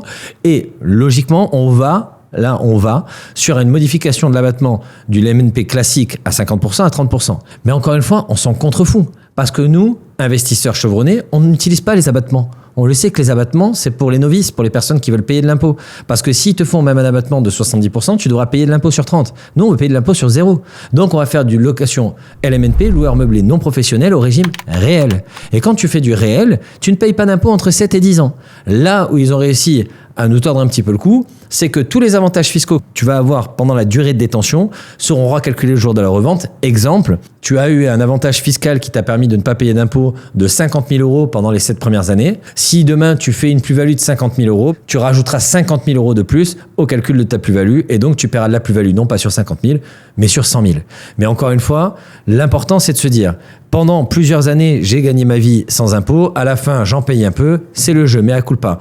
Mais si jamais tu veux sortir complètement de ce contexte, rappelons-le, le régime LMNP est quand même limité en termes de revenus. Dans ce cas-là, tu bascules en société et basta la vista, tu passes à autre chose. Et après, il y a eu effectivement encore des changements sur le PLU, sur la copro, c'est-à-dire qu'au niveau du PLU, il devient de plus en plus difficile de diviser certains logements, mais encore une fois, ça dépend de quelle ville. Il y a des minimums de surface, il faut octroyer des places de parking, mais ça a toujours existé. Mais encore une fois, c'est pareil, pour les places de parking, il y en a peu qui le savent. Mais tu pourrais très bien, au lieu de créer une place de parking, en louer une, chez ton voisin, chez un autre, etc. Pas de problème. Le régime de copropriété, c'est pareil. Alors ça, c'est des choses à savoir. Mais demain, si tu veux faire de la location courte durée, vérifie avant d'acheter qu'il n'y a pas une clause de bourgeoisie exclusive. Fais-le contrôler, parce que sinon, tu vas acheter, tu veux faire de la location courte durée, tu pourras pas. Avoir les bonnes autorisations, encore une fois, même dans la location courte durée, tu as une obligation déclarative maintenant de ton logement auprès de la mairie. Donc c'est des choses qu'il faut faire en fait.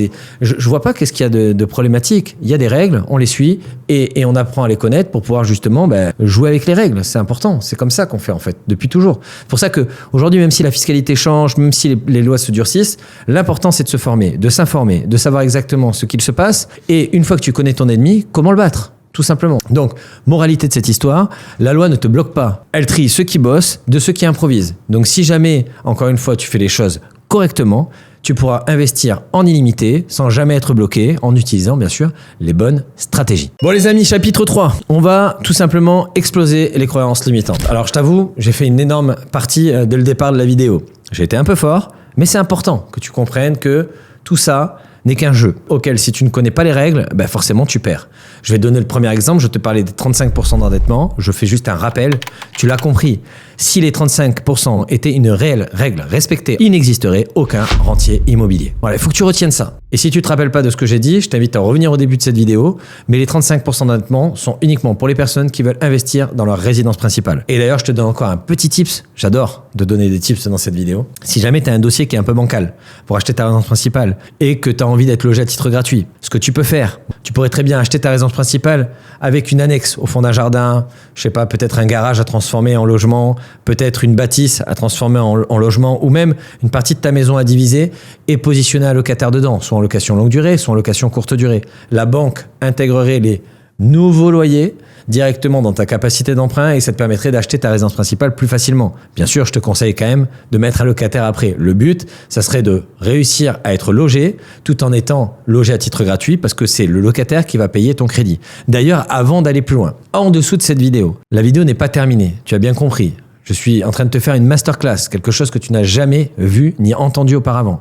Mais en dessous de cette vidéo, je t'ai préparé un document qu'il faut vraiment que tu lises. Ça veut dire que c'est une pépite. Je vais te donner dedans tout ce qu'il y a à savoir sur l'investissement immobilier en 2025. Je vais te donner des méthodes, des outils. Bref, tu vas dessous cette vidéo, pas tout de suite. Attends, on n'a pas fini la vidéo. Tu y vas, tu rentres ton adresse mail, tu appuies sur le bouton et tu la reçois directement sur ta boîte mail. Je continue. Numéro 2, il faut de l'apport. Alors, tu l'as compris, avec ou sans apport, on sait faire. Sans apport, tu utilises les bonnes méthodes. Si tu as de l'apport, ils t'en demanderont pas. Donc, il faut bien comprendre le jeu du banquier. Le jeu du banquier a besoin d'être sécurisé. Si jamais tu as des éléments qui font que ça peut être difficile pour le banquier, dans ce cas-là, clarifie tous les autres. Il faut que on arrive en fait à faire peser dans la balance le fait que tu as beaucoup plus d'avantages à ce qu'on te prête de l'argent que d'inconvénients. Et honnêtement, l'apport, c'est pas un bloquant. Et d'ailleurs, je vais te donner encore un tips. Si jamais tu investis en société, même en nom propre, d'accord, que tu as de l'épargne, il faut savoir que tu peux faire ce qu'on appelle une avance en compte courant d'associé. Imagine, tu ouvres une SCI. Tu as 20 000 € toi sur ton compte. Au lieu de donner ton épargne, ce que tu fais, tu la prêtes à ta SCI. Une fois que tu as prêté l'argent à ta SCI, la SCI va contracter le prêt. Une fois qu'elle a contracté le prêt, elle va investir dans le bien immobilier. Tu as fait ce qu'on appelle un différé d'emprunt. Donc tu vas toucher des revenus locatifs sans crédit pendant plusieurs mois, plusieurs années. Si jamais tu as pris par exemple un différé d'emprunt de 24 mois, tes travaux, il y en a pour 6 mois, ça veut dire que pendant 18 mois, tu vas toucher les revenus locatifs. Une fois qu'il y a 20 000 € sur le compte de la SCI, tu peux les prendre et les récupérer sans impôt. Ok ? Ça veut dire que tu l'as prêté à ta SCI, tu les récupères, ce qu'on appelle un compte courant d'associé. Ce qui fait que cet même argent, tu ouvres une nouvelle SCI, tu balances les 20 000 € dedans, tu refais un prêt, tu obtiens le prêt, tu récupères ton argent. Puis tu ouvres une nouvelle SCI, tu vois l'idée ? Et ça, c'est quelque chose que peu de gens savent, peu de gens utilisent, mais tu peux investir en illimité en utilisant le même apport tout le temps. Et si jamais tu fais les choses bien, je t'ai parlé du différé d'emprunt, je vais te donner un exemple très simple. Tu as donc 6 mois de travaux. Imagine, tu as un bien qui te rapporte 2 000 € de revenus locatifs par mois. Tu as 18 mois de revenus locatifs sans crédit. Donc pendant ces 18 mois, tu fais 2 x 18, ça fait 36 000 €. Tu aurais récupéré 36 000 € sur ton compte sans avoir payé d'impôts, zéro, puisqu'ils sont directement là dans ta poche. Tu vas pouvoir les utiliser pour sécuriser ton investissement ou alors pour pouvoir les réinjecter dans un nouvel investissement et continuer à enchaîner les opérations. Si tu fais ce différé d'emprunt sur chaque opération, tu te constitues une trésorerie à chaque fois que tu investis. Me dis pas, Jérémy, oui, ça coûte des frais. Rappelle-toi, je te l'ai déjà dit, ça va te coûter à peu près entre 2 et 4 000 € de frais intercalaires. Sauf que ces frais, encore une fois, c'est pas toi qui les payes, ils sont intégrés dans ton crédit, donc c'est le locataire qui rembourse. Et en plus, ils sont déductibles de ton bénéfice taxable. Ne me parle plus de ça, ok ? Grâce par contre à cette méthodologie, tu vas pouvoir enchaîner les investissements en récupérant de l'apport et pour pouvoir, encore une fois, ne jamais être arrêté par les banques. Ensuite, on dit qu'on ne veut pas payer d'impôts. Je vais te l'expliquer. En utilisant par exemple le LMNP, loueur meublé non professionnel, tu ne paieras pas d'impôts entre 7 et 10 ans. Grâce à quoi ? La dotation aux amortissements, ce qu'on appelle les amortissements de la valeur nette comptable. L'État considère que le bien immobilier va se déprécier dans le temps par le fait qu'il aura besoin d'être rénové, de travaux, etc. Et il considère en fait un avantage fiscal qui te permet de venir en fait déduire le montant de la valeur du bien chaque année. Donc en gros, je vais prendre le montant du bien 200 000 divisé par 20 ans et donc je peux déduire 10 000 € par an pendant 20 ans. Ok ? Donc ça veut dire que c'est une déduction fiscale fictive, d'accord ? Ça veut dire qu'elle ne constitue rien, ça vient juste en fait venir déduire ton bénéfice et donc éviter ton imposition. Rappelle-toi, en LMNP maintenant, il les rajoute à la sortie. C'est exactement pareil en SCI à l'IS, en société civile immobilière à l'impôt sur les sociétés. Je pense pas que ça soit le sujet de cette vidéo, mais quoi qu'il arrive, sache que tu as cette méthodologie qui te permet de ne pas payer d'impôts. Tu pourrais aussi investir en SCI, auquel cas si tu investis en SCI à l'IS, à l'impôt sur les sociétés, c'est la société qui paye de l'impôt et pas toi en nom propre. Ça veut dire que c'est toi qui maîtrises ta fiscalité. Et si tu veux encore faire mieux, dans ce cas-là, tu ouvres une holding et alors là, c'est vraiment le montage parfait. Imagine, tu as une société d'exploitation, tu es entrepreneur ou tu as une boutique, un commerce, n'importe quoi. D'un côté, tu as une SCI, deux SCI, tu montes une holding, tu couples toutes les sociétés avec ta holding qui, elle, est la tête maîtresse, donc la mère de toutes ces filles. Et à ce moment-là, tu vas pouvoir utiliser ce qu'on appelle le régime mère-fille. Ce régime mère-fille te permettra en fait de remonter des dividendes. Dans chaque société, tu as toujours deux façons d'être imposé. La première, c'est l'impôt sur les sociétés, 15% jusqu'à 42 500 €, puis 25% au-delà. Donc ça, en gros, tu vas avoir le chiffre d'affaires Quand, par exemple, tu as fait 100 000 euros de chiffre d'affaires à l'année, sur le chiffre d'affaires, on va déduire toutes les charges. Imagine, tu as 50 000 euros de charges, il te reste 50 000 euros de bénéfices et tu es imposé donc sur ce bénéfice, pas sur le chiffre d'affaires. Idem, si tu as de l'investissement en nom propre, si tu as 30 000 euros de revenus locatifs à l'année, tu n'es pas imposé sur les 30 000. Tu es imposé sur les 30 000, moins le crédit, moins les charges, moins l'expert comptable, moins la gestion, etc. Et c'est ce qui reste sur lequel tu es imposé. Important, ça, quand même, de te le dire. Donc, une fois que tu as ton bénéfice, tu payes 15% jusqu'à 42 500 euros, 25% au-delà. Et une fois que tu as lavé cet argent d'impôt sur les sociétés, tu as deux choix. Soit tu te le verses en nom propre et tu payes 30% supplémentaire, flat tax, ou alors tu le remontes dans la holding et dans ce cas-là, c'est plus 30%, c'est seulement entre 2 et 5%, d'accord, léger frottement fiscal. Et il te reste au minimum 25% d'impôts non payés à réinvestir dans d'autres sociétés. Et c'est là où ça devient excellent. C'est-à-dire qu'avec l'impôt que tu n'as pas payé ici, tu l'envoies dans ta société holding. Dans ta société holding, tu ouvres une nouvelle SCI et tu réinjectes l'impôt non payé pour lever de la dette. Ça veut dire que tu utilises l'impôt non payé comme apport pour pouvoir lever de l'argent qui n'est toujours pas à toi. Imagine le truc de fou, hein. Avec de l'impôt que tu aurais dû donner, tu l'utilises pour le réinjecter dans un crédit bancaire. Avec cet impôt que tu aurais dû payer, que tu n'as pas payé, tu vas pouvoir emprunter peut-être 100 000 euros de plus, qui est de l'argent qui n'est pas à toi, pour faire rembourser ce crédit par quelqu'un qui n'est pas toi. Je ne sais pas si tu te rends compte de la puissance du truc. Si tu écoutes mes mots et que tu n'es pas en train de dire il faut vraiment que j'investisse dans l'immobilier, c'est que c'est pas fait pour toi, que tu n'as rien compris. Il va falloir que tu reviennes en arrière, que tu réécoutes. En gros, globalement, déjà, premièrement, c'est une dinguerie parce que en immobilier en France, tu investis avec de l'argent qui n'est pas à toi, tu vas faire un crédit, tu achètes un bien immobilier, tu mets un locataire dedans qui rembourse le crédit à la banque à ta place et tu t'enrichis tous les mois avec des assurances qui te couvrent et à la fin, c'est toi qui hérites. Magnifique. Mais tu peux faire encore mieux, avec l'impôt que tu ne vas pas payer, tu le réinjectes, donc tu réinjectes ton bénéfice dans ta holding, tu évites la flat tax et tu réinvestis dans une SCI, mais tu pourrais réinvestir dans d'autres business, dans de la crypto-monnaie, dans la bourse, dans des montres, peu importe. Tu pourrais utiliser cet argent, cet impôt non payé, pour refaire des bénéfices. Et tu peux recommencer encore. Cette société va faire des bénéfices, tu remontes dans la holding et tu réinvestis dans une autre société et tu n'as toujours pas payé d'impôt. Rends-toi compte de ce mécanisme. Il faudrait beaucoup plus que le temps que j'ai pour t'expliquer ça. Mais je te donne un embryon pour que tu puisses ouvrir les yeux, lever tes œillères et te dire que tu as tout simplement été mal informé toute ta vie. Et que oui, l'immobilier c'est possible. Oui, tu peux partir de zéro à condition, comme dans tout métier, comme dans toute chose, comme la première fois que tu as pris un vélo, il faut apprendre. Il faut monter, il faut essayer. Peut-être tu vas tomber, tu te relèveras, tu apprendras et après tu deviendras cette personne que tu rêves d'être. Tout simplement parce que tu as les bons outils pour le faire. Et si jamais, encore une fois, tu as envie de ne pas faire d'erreur, bien sûr, il faut se faire accompagner. Il faut se faire accompagner et à chaque fois on se dit « Ouais, mais se faire accompagner, c'est cher. » Mais c'est faux, encore une fois. Regarde, tu prends un artisan. Cet artisan, il t'accompagne pour les travaux. La facture de l'artisan, qui va la payer? Toi ou ton locataire? Ton locataire. Pourquoi? Parce que tu as pris la facture de l'artisan et tu l'as mis dans ton crédit. Tu vas prendre un architecte, un décorateur d'intérieur, n'importe quelle personne. Tu vas prendre son devis, tu vas le mettre dans le crédit, ok? Et donc c'est le crédit qui va le payer et donc c'est ton locataire qui va le payer à ta place. En plus, toutes ces factures-là seront déductibles de ton bénéfice taxable. Mais tu vois, moi aujourd'hui, toutes les personnes que j'accompagne, je leur remets une facture. Cette facture, soit ils la réintègrent dans leur crédit et c'est leur locataire qui le paye. Ça veut dire que eux, ils font une avance pour se former. Ils prennent la facture, ils vont voir la banque au moment de l'apport, au moment d'investir. Bonjour madame la banquière. Écoutez, moi, pour pouvoir investir dans l'immobilier, je me suis fait accompagner par une société. J'ai pris un chasseur de biens. J'ai dû faire une étude de sol, une étude de structure, une étude de faisabilité. Moi, j'ai déjà fait 2 projets dans ma vie où j'ai dû avancer presque 20 000 euros avant même de savoir s'il était faisable. J'ai fait 2 surélévations, j'ai dû faire étude de faisabilité, étude de structure, étude de sol, architecte, dépôt de permis de construire. J'avais dépensé 20 000 balles, je savais même pas si ça allait passer. Le jour où j'ai fait le crédit, j'ai ramené toutes mes factures, voilà madame la banquière, voilà combien j'ai avancé, je veux que vous le réintégrez dans le crédit. Elle a dit ok, elle a pris, elle a rendu le crédit, j'ai fait un crédit, elle m'a rendu mon argent. J'ai avancé l'argent comme si c'était un compte courant d'associé mais en nom propre. Là, tu peux faire exactement la même chose, ça veut dire que tu peux payer toi pour ton propre compte, c'est-à-dire que tu prends un accompagnement par exemple chez moi, nous on te remet une facture. Au moment où tu fais ton investissement, tu donnes la facture à la banquière et tu dis voilà, moi je vais la réintégrer dans le crédit car grâce à cet accompagnement, j'ai pu obtenir mon financement. J'ai pu obtenir ce bien immobilier. J'ai pu trouver cette pépite et il m'accompagne tout le long de mon investissement. Exactement pareil. Et en plus, cette facture, elle est déductible de ton bénéfice taxable. Ça veut dire que cette facture, tu pourras venir la déduire au même titre que tes frais de comptabilité, frais de notaire, artisan, décorateur d'intérieur, ameublement, tutti quanti. Donc je veux dire, quand on me dit se faire accompagner, c'est cher, non. Mais encore une fois, pour ceux déjà, si tu te dis que c'est cher, c'est que t'es pas sur la bonne voie parce que c'est pas un achat, c'est un investissement.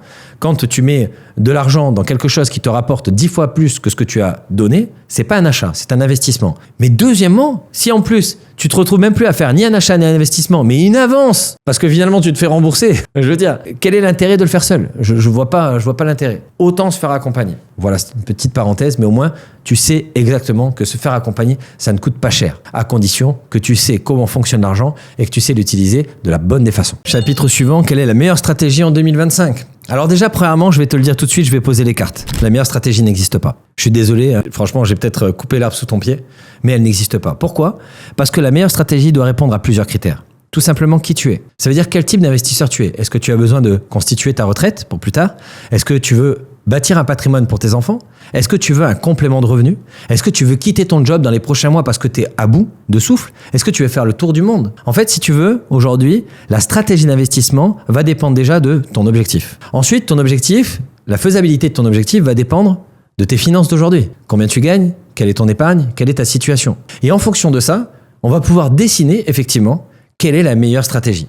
Moi, personnellement, toutes les personnes que j'accompagne, ils passent tous par le même filtre. Ils sont obligés de me remplir un questionnaire complet dans lequel je leur livre dès le premier jour quelle est la stratégie fiscale qu'ils doivent utiliser en fonction de ce qu'ils ont et de ce qu'ils veulent. C'est aussi simple que ça. Donc après, tout le reste, c'est bullshit. N'importe qui va dire la meilleure stratégie, c'est ci, c'est là, ça n'existe pas. La meilleure stratégie, c'est une stratégie personnalisée qui s'adapte à ce que tu peux faire et à ce que tu veux faire. Parce que, imagine, tu vas investir dans un immeuble de rapport, mais que tu as assez que pour acheter un appartement, ben t'as vu, la stratégie elle est morte. Imagine, tu veux un complément de revenu et que tu me dis je vais investir à Bordeaux, ben la stratégie elle est morte, tu feras pas de cash flow. Par contre, tu me dis, je vais commencer par les personnes qui veulent protéger leur retraite. Tu veux protéger ta retraite, t'as pas besoin de plus d'argent maintenant, pas de problème. Investis dans des grandes villes, moyennes villes, dans des villes où les biens sont liquides, où les zones sont tendues. Pourquoi? Parce que à la location, c'est pas rentable ou peu rentable. Peut-être même ça va te demander un effort d'épargne tous les mois. Par contre, tu es dans des biens qui sont extrêmement liquides, avec une valeur immobilière qui monte, dans lequel il y a une réelle sécurité d'investissement. Donc ça veut dire que si ton but est de faire un bon placement, de sécuriser ta retraite, très bien, mais à culpa, fais ça. Tu te garantis des jours heureux dans 20 ans quand le crédit est terminé. Pas de problème. Par contre, si tu me dis Jérémy, moi, je veux un complément de revenu, ben moi je te dis tout de suite, Bordeaux, Paris, Marseille, Nice, t'oublies. Tu feras jamais d'argent là-bas. Enfin en tout cas, pas en location. Il faut bien le retenir. Enfin, pas en location longue durée. Tu pourrais le faire en location courte durée. Tu pourrais le faire en colocation courte durée. Tu pourrais le faire en logement atypique. Mais encore une fois, tu vas peut-être te heurter dans les grandes villes à un encadrement des loyers, à un encadrement qui est plus strict en termes de Airbnb, et donc automatiquement la stratégie, elle tombe à l'eau. Donc ce qu'il faut, c'est bien comprendre qu'il n'y a pas de meilleure stratégie.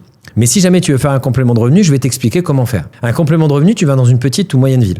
Moi, j'investis dans des villes 3 000, 10 000, 15 000 habitants, tu vois. Beaucoup de villes à 5 000 habitants, beaucoup. Le but est de comprendre que c'était pas parce que c'est une petite ville qu'elle ne vaut rien. Ça ne veut rien dire du tout. Par contre, ce que ça crée chez toi, et je vais te le dire, quand c'est une petite ville que tu ne connais pas, ben tu te dis « Ah mais non, mais là-bas, on va pas louer. » Mais en fait, si tu te poses la bonne question, c'est « Je ne sais pas étudier le marché. Je ne suis pas sûr que je vais réussir à louer. La ville ne me met pas en confiance parce que je n'y connais rien en immobilier. Je ne connais pas la ville, je ne sais pas l'étudier. » Donc en fait, tout ce qui se passe, c'est que tes propres peurs, ton manque de confiance en toi, ton manque de connaissances font que tu vas t'orienter vers une grande ville dans laquelle tu seras peu ou pas rentable. Alors, la stratégie, c'est quoi? C'est de te former pour pouvoir sortir des sentiers battus et aller chercher justement les villes dans lesquelles tu vas pouvoir faire du cash flow.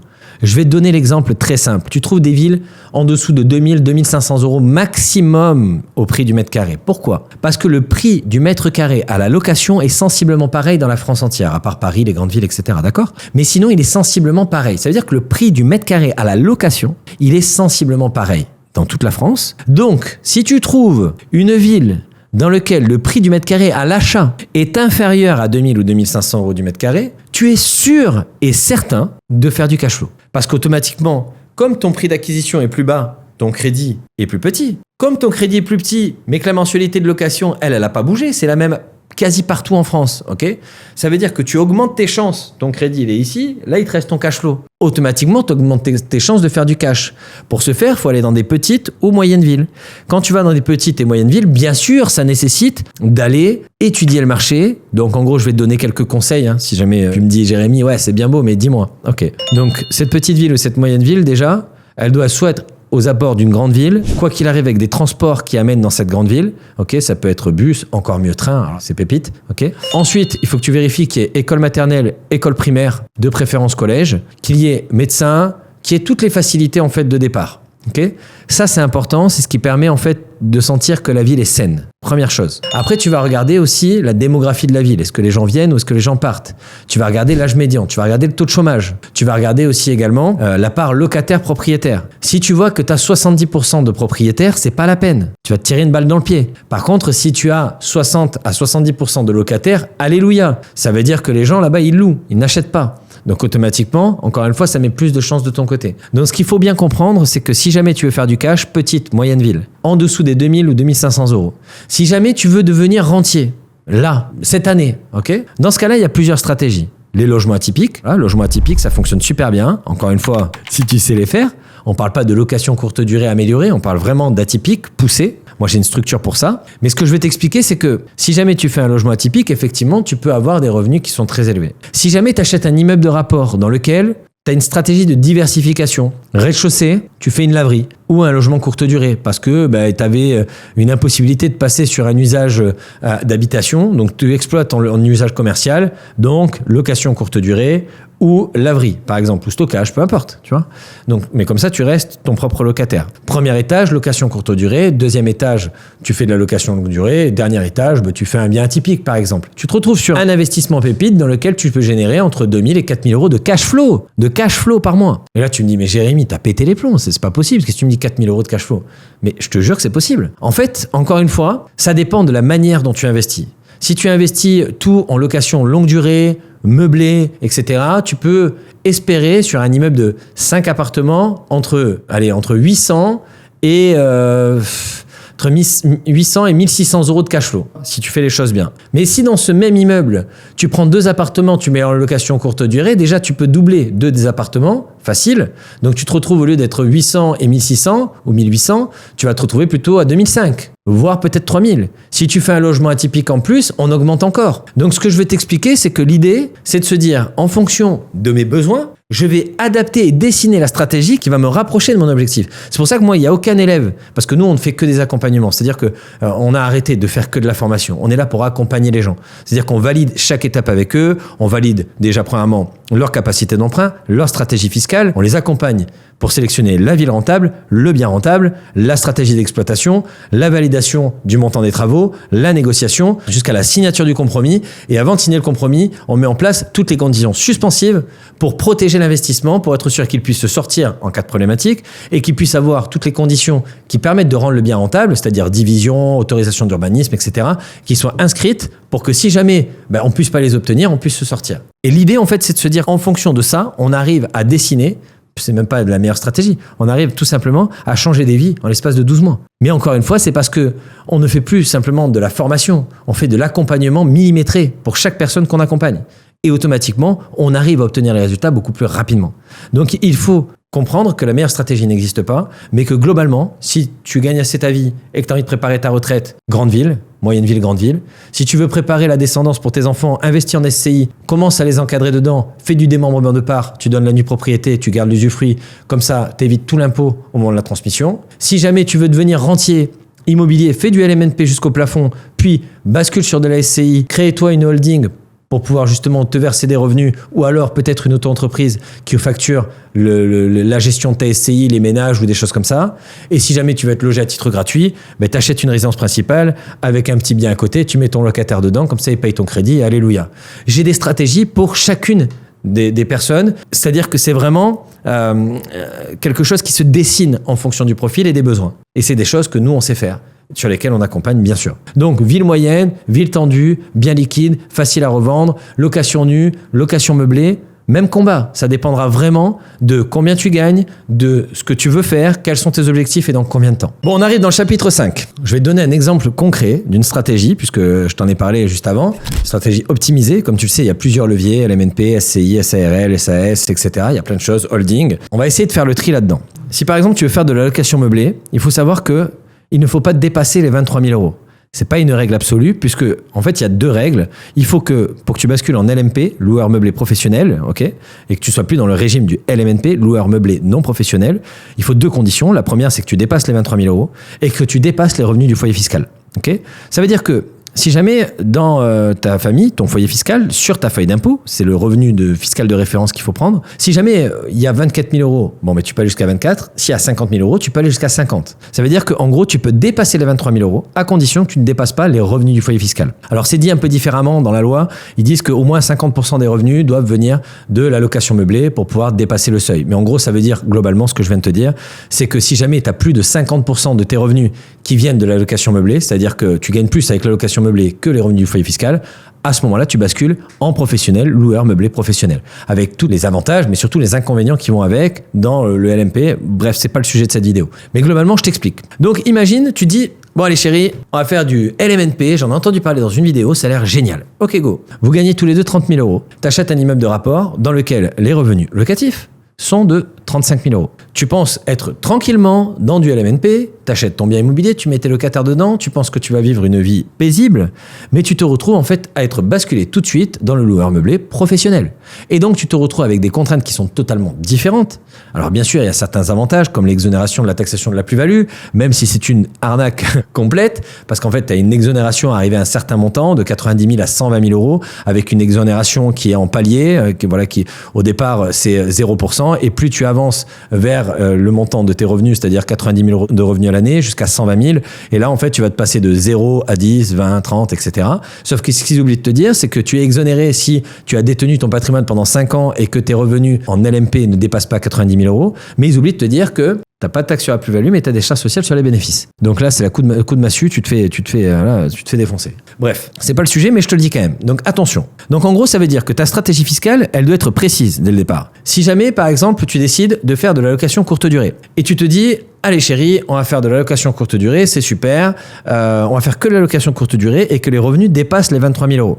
Tu as fait ton calcul, vous dépassez pas les revenus du foyer fiscal, puisque les revenus du foyer fiscal sont à 50 000 euros. Vous êtes à 30 000 euros. Donc, on est toujours en LMNP. Super, génial. Sauf que, il y a un petit truc que tu savais pas, c'est qu'au-dessus des 23 000 euros, si jamais tu fais 23 000 euros de revenus en location courte durée, d'accord, meublé bien sûr, tu vas te retrouver avec un minimum forfaitaire de charges sociales. 1 200 euros à l'année en moyenne, entre 1 200 et 1 400, ok. Donc, ça veut dire que tu as 120 euros de plus par mois de charges. Parce qu'ils considèrent que normalement, tu devrais payer des charges sociales, mais comme tu es dans un régime où tu peux bénéficier de l'amortissement de la valeur nette comptable, tu vas pas payer d'impôts. Alors, si tu es en location courte durée, compte pas 7 à 10 ans, mais plutôt 5 ans, d'accord? Parce que plus tes revenus sont élevés, plus tu vas abattre l'amortissement rapidement. Donc, tu vas payer de l'impôt plus vite, puisque tu fais plus de bénéfices, ok? Donc, ça veut dire que dans 5 ans, eh ben là, tu vas vite fait te faire complètement allumer, dézinguer, je dirais même, et suivant la rentabilité que tu as, ça peut arriver même dans les 4 ans, tu vois? Tu fais de la location courte durée, voire même dans les 3 ans, mais c'est plus rare. Mais si tu as une haute rentabilité, la 4e année, tu te retrouves en fait à payer du bénéfice, à payer des impôts sur ton bénéfice, et en plus des charges sociales. Donc là, dis-toi mon gars que ça rigole plus du tout. Donc, si aujourd'hui tu n'as pas la vision claire sur ta stratégie, par exemple, là, je prends l'exemple de base, de Maxime par exemple. Maxime, il veut investir, il veut pas dépasser les revenus du foyer fiscal, il veut rester en LMNP et il veut faire quelque chose pour avoir des revenus de suite dans sa poche qui ne passe pas par une non-double imposition comme par une société. Dans ce cas-là, il faut qu'il regarde combien il va gagner avec son premier investissement. Et s'il voulait un immeuble de 4 appartements, mais dans ce cas-là, il faudra qu'il passe sur un 2 pour avoir un investissement en LMNP qui lui rapporte de l'argent tout de suite. Puis après, tout de suite, passer en société. Si jamais, par exemple, on va prendre l'exemple de, je sais pas, Jennifer. Jennifer, elle a un revenu fiscal de référence qui a 50 000 euros. Elle paye déjà pas mal d'impôts, ok? Pour Jennifer, faire de la location nue, c'est même pas la peine. À faire de la location nue, tous les revenus générés par la location nue, donc revenus fonciers, tous les impôts vont être additionnés tout de suite à sa tranche marginale d'imposition. Donc imaginons, elle est à la tranche 30%. Donc elle va payer 30% d'impôts sur ses revenus, plus 17,2% de prélèvements sociaux. Donc ça veut dire, elle est déjà à 50% d'impôts sur ce qui lui reste à payer. Alors il y a un abattement de 30% en location nue et elle sera imposée sur les 70% restants. C'est une erreur monumentale. Sans compter, alors je parle pas des gens qui gagnent plus de 50 000 euros, c'est pas la peine. La meilleure stratégie à faire, c'est de faire de l'investissement en SCI à l'IS. Pourquoi? Parce que l'imposition n'est plus en nom propre, mais en société. L'investissement en société, c'est une imposition dite opaque. Donc ça veut dire qu'en gros, tant que tu ne sors pas de l'argent de la société, tu n'as pas d'impôt personnellement. Donc tu maîtrises ta fiscalité. Tu peux faire des charges, voilà, il y a plein de choses à faire pour pouvoir justement optimiser sa fiscalité. Ça veut dire que si jamais aujourd'hui, elle veut éviter par exemple une double imposition et se retrouver encore une fois en difficulté par ses investissements, il vaut mieux le faire en SCI. Pour la personne qui voudrait par exemple, avoir des revenus tout de suite dans sa poche. La SCI, c'est pas fait pour lui. Dans ce cas-là, si tu veux des revenus tout de suite dans ta poche, il faut plutôt faire du LMNP parce que les bénéfices arrivent directement sur ton compte. Terminé. Si c'est un SCI, rappelle-toi, double imposition, impôt sur les sociétés, puis flat tax. Après, tu pourrais très bien te dire, moi j'ai déjà une société d'exploitation. Ça veut dire que j'ai pas besoin de revenus. Moi, ce que je veux en fait, c'est enchaîner les opérations. Dans ce cas-là, j'ai ma SCI, j'ai ma société d'exploitation, j'ai ma holding. J'utilise les bénéfices de ma société qui me ramène du cash pour les envoyer vers ma holding. Rappelle-toi, j'évite la flat tax, régime Murphy. Je réinvestis dans ma société SCI de l'argent qui va me permettre de lever une dette, d'acheter un bien immobilier avec ces SCI. Une fois que l'argent m'a permis de lever la dette, je le récupère dans ma holding, je le renvoie dans une autre SCI et je réinvestis dans un autre bien, etc., etc. Donc en gros, vraiment, la stratégie fiscale va dépendre de qu'est-ce que tu souhaites, qu'est-ce que tu veux éviter et avec qui tu investis. Parce que, encore une fois, si jamais par exemple tu investis avec ton pote, okay, que tu investis en nom propre, vous êtes tout de suite en indivision. L'indivision, il n'y a rien de pire pour investir dans l'immobilier. Pourquoi ? Parce qu'il n'y a aucun cadre légal, juridique qui vous protège. Si demain, ton associé vient à décéder, tu te retrouves associé avec son fils, sa mère, tu sais même pas en fait avec qui, ça dépend s'il a des enfants ou il est marié, pas marié. Donc ça veut dire que en gros, tu es à la merci de ce que tu as signé. Si jamais la personne veut vendre, veut se débarrasser du bien, ou peu importe. Encore une fois, il y a une loi qui dit nul n'est censé demeurer dans l'indivision, c'est-à-dire que tu as le droit, normalement, de pouvoir te sortir à n'importe quel moment de l'indivision, mais à la fois, il est tellement dur d'en sortir de l'indivision. Parce qu'il n'y a aucun cadre juridique, légal, aucune trame qui protège et qui dit qu'est-ce qui va se passer. C'est pour ça que si tu investis avec ta femme, par exemple, vous êtes non marié, non pacsé, tout de suite, vous faites une SCI. Tout de suite. Ça peut être une SCI à l'IR, par exemple, si vous voulez acheter votre résidence principale. Auquel cas, ça change rien. La SCI à l'IR, à l'impôt sur les revenus, c'est une stratégie fiscale qui est dite transparente, qui dit qu'en fait, c'est juste comme si tu investissais en nom propre avec des papiers par-dessus. L'avantage, c'est que vous allez pouvoir rédiger des statuts et dire « Chérie, si demain tu décèdes, à qui va ta part ?» Eh bien, forcément, elle va partir aux enfants. Mais est-ce que la part va directement aux enfants ou est-ce que j'ai le droit de la racheter avant ? Ça veut dire quoi qu'il arrive, ils vont hériter de sa part. Mais au lieu d'hériter d'une part de la maison, est-ce que moi j'ai le droit de racheter la part et leur donner que l'argent et rester chez moi ? Tu vois, ça c'est des choses qui peuvent être marquées. Si demain il y en a un qui veut vendre le bien, est-ce qu'on peut vendre à n'importe quel prix ? Est-ce qu'on doit encadrer par 3 estimations ? Est-ce que j'ai le droit, moi, de racheter le bien avant de le proposer à quelqu'un d'autre, etc., etc. Et tout ça, ce sont des choses qui peuvent vous protéger si vous avez une famille recomposée, que vous n'avez pas envie de vous remarier, etc., pour prévoir quelque chose. Vous pouvez même bétonner ça avec un pacte d'associés qui permettra encore une fois de pouvoir justement rajouter une couche légale par-dessus pour savoir exactement ce que vous pouvez faire en toute opacité, parce que ça, contrairement au statut, le pacte d'associés, il est anonyme. C'est-à-dire personne ne peut voir à l'intérieur ce que vous avez mis. Personne. L'État ne peut pas le voir, personne. Donc ça, c'est quelque chose que je vous conseille de faire si vous investissez entre amis, si vous investissez en famille, etc., etc. Bref, tu l'auras compris, c'est divers et varié. Mais globalement, si tu veux aujourd'hui avoir une stratégie optimisée, elle doit répondre à ce que tu souhaites faire sur le long terme, tout en sachant que sur le long terme, tu ne sais pas ce que tu vas vouloir faire parce que l'investisseur que tu es aujourd'hui ne sera pas l'investisseur de demain. Ton premier investissement, tu vas le faire en tremblotant, tu vas dire « j'espère que je vais pouvoir réussir ». Quand tu en as acheté un, tu vas dire « ah mais c'était aussi simple que ça ». Du coup, tu vas vouloir en acheter 4. Donc, au lieu d'investir en nom propre, tu vas investir en société. Et puis, une fois que tu as investi en société, tu en as acheté 4. Tu te dis, mais putain, mais j'ai pu en vendre 2, ça m'a remboursé mon crédit. Qu'est-ce que je fais ? J'en rachète 15. Ah, mais 15, mais du coup, est-ce que je les fais en SCI ou est-ce que je passe sur une stratégie location courte durée atypique ? Dans ce cas-là, je vais plutôt passer sur une société commerciale, SAS. En fait, aujourd'hui, tout évolue. La fiscalité, c'est pas quelque chose de figé. C'est quelque chose qui, aujourd'hui, va être adapté à ton toit de maintenant, qui ne sera pas ton toit de tout à l'heure, qui ne sera pas ton toit de demain. Et encore pire, si tu investis avec d'autres personnes, dans d'autres pays. Enfin voilà, aujourd'hui, tu peux faire plein de choses avec l'argent que tu as en France.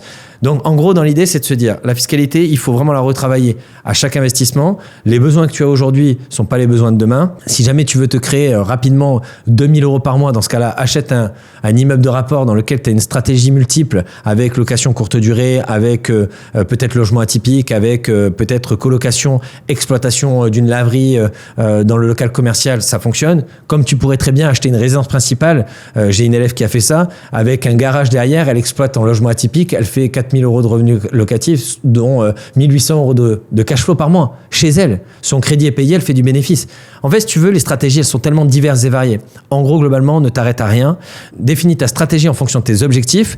Tout est réalisable, tout est possible, à condition, bien sûr, d'avoir la bonne structure, le bon cadre juridique et d'avoir le bon encadrement. Ok, dans ce dernier chapitre, avant de conclure, je vais te parler en toute transparence de mes années d'investissement. Je vais te parler de ce que j'ai vu et de ce qui empêche 99% des personnes de réussir. La première chose, c'est que déjà, premièrement, on est trop enfermé dans ce qu'on a vu et dans ce qu'on pense possible. Je sais que moi, quand j'étais jeune, mes parents n'avaient jamais investi dans l'immobilier à part leur résidence principale. Personne autour de moi n'était investisseur.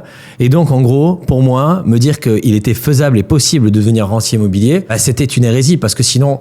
Pourquoi mon père tire des câbles de jour comme de nuit? Pourquoi il galère financièrement pour pouvoir arriver à la fin du mois sans qu'il manque rien tous les mois? Pourquoi j'ai pas les mêmes avantages que les personnes que je vois à la télé, qui vivent une belle vie, etc.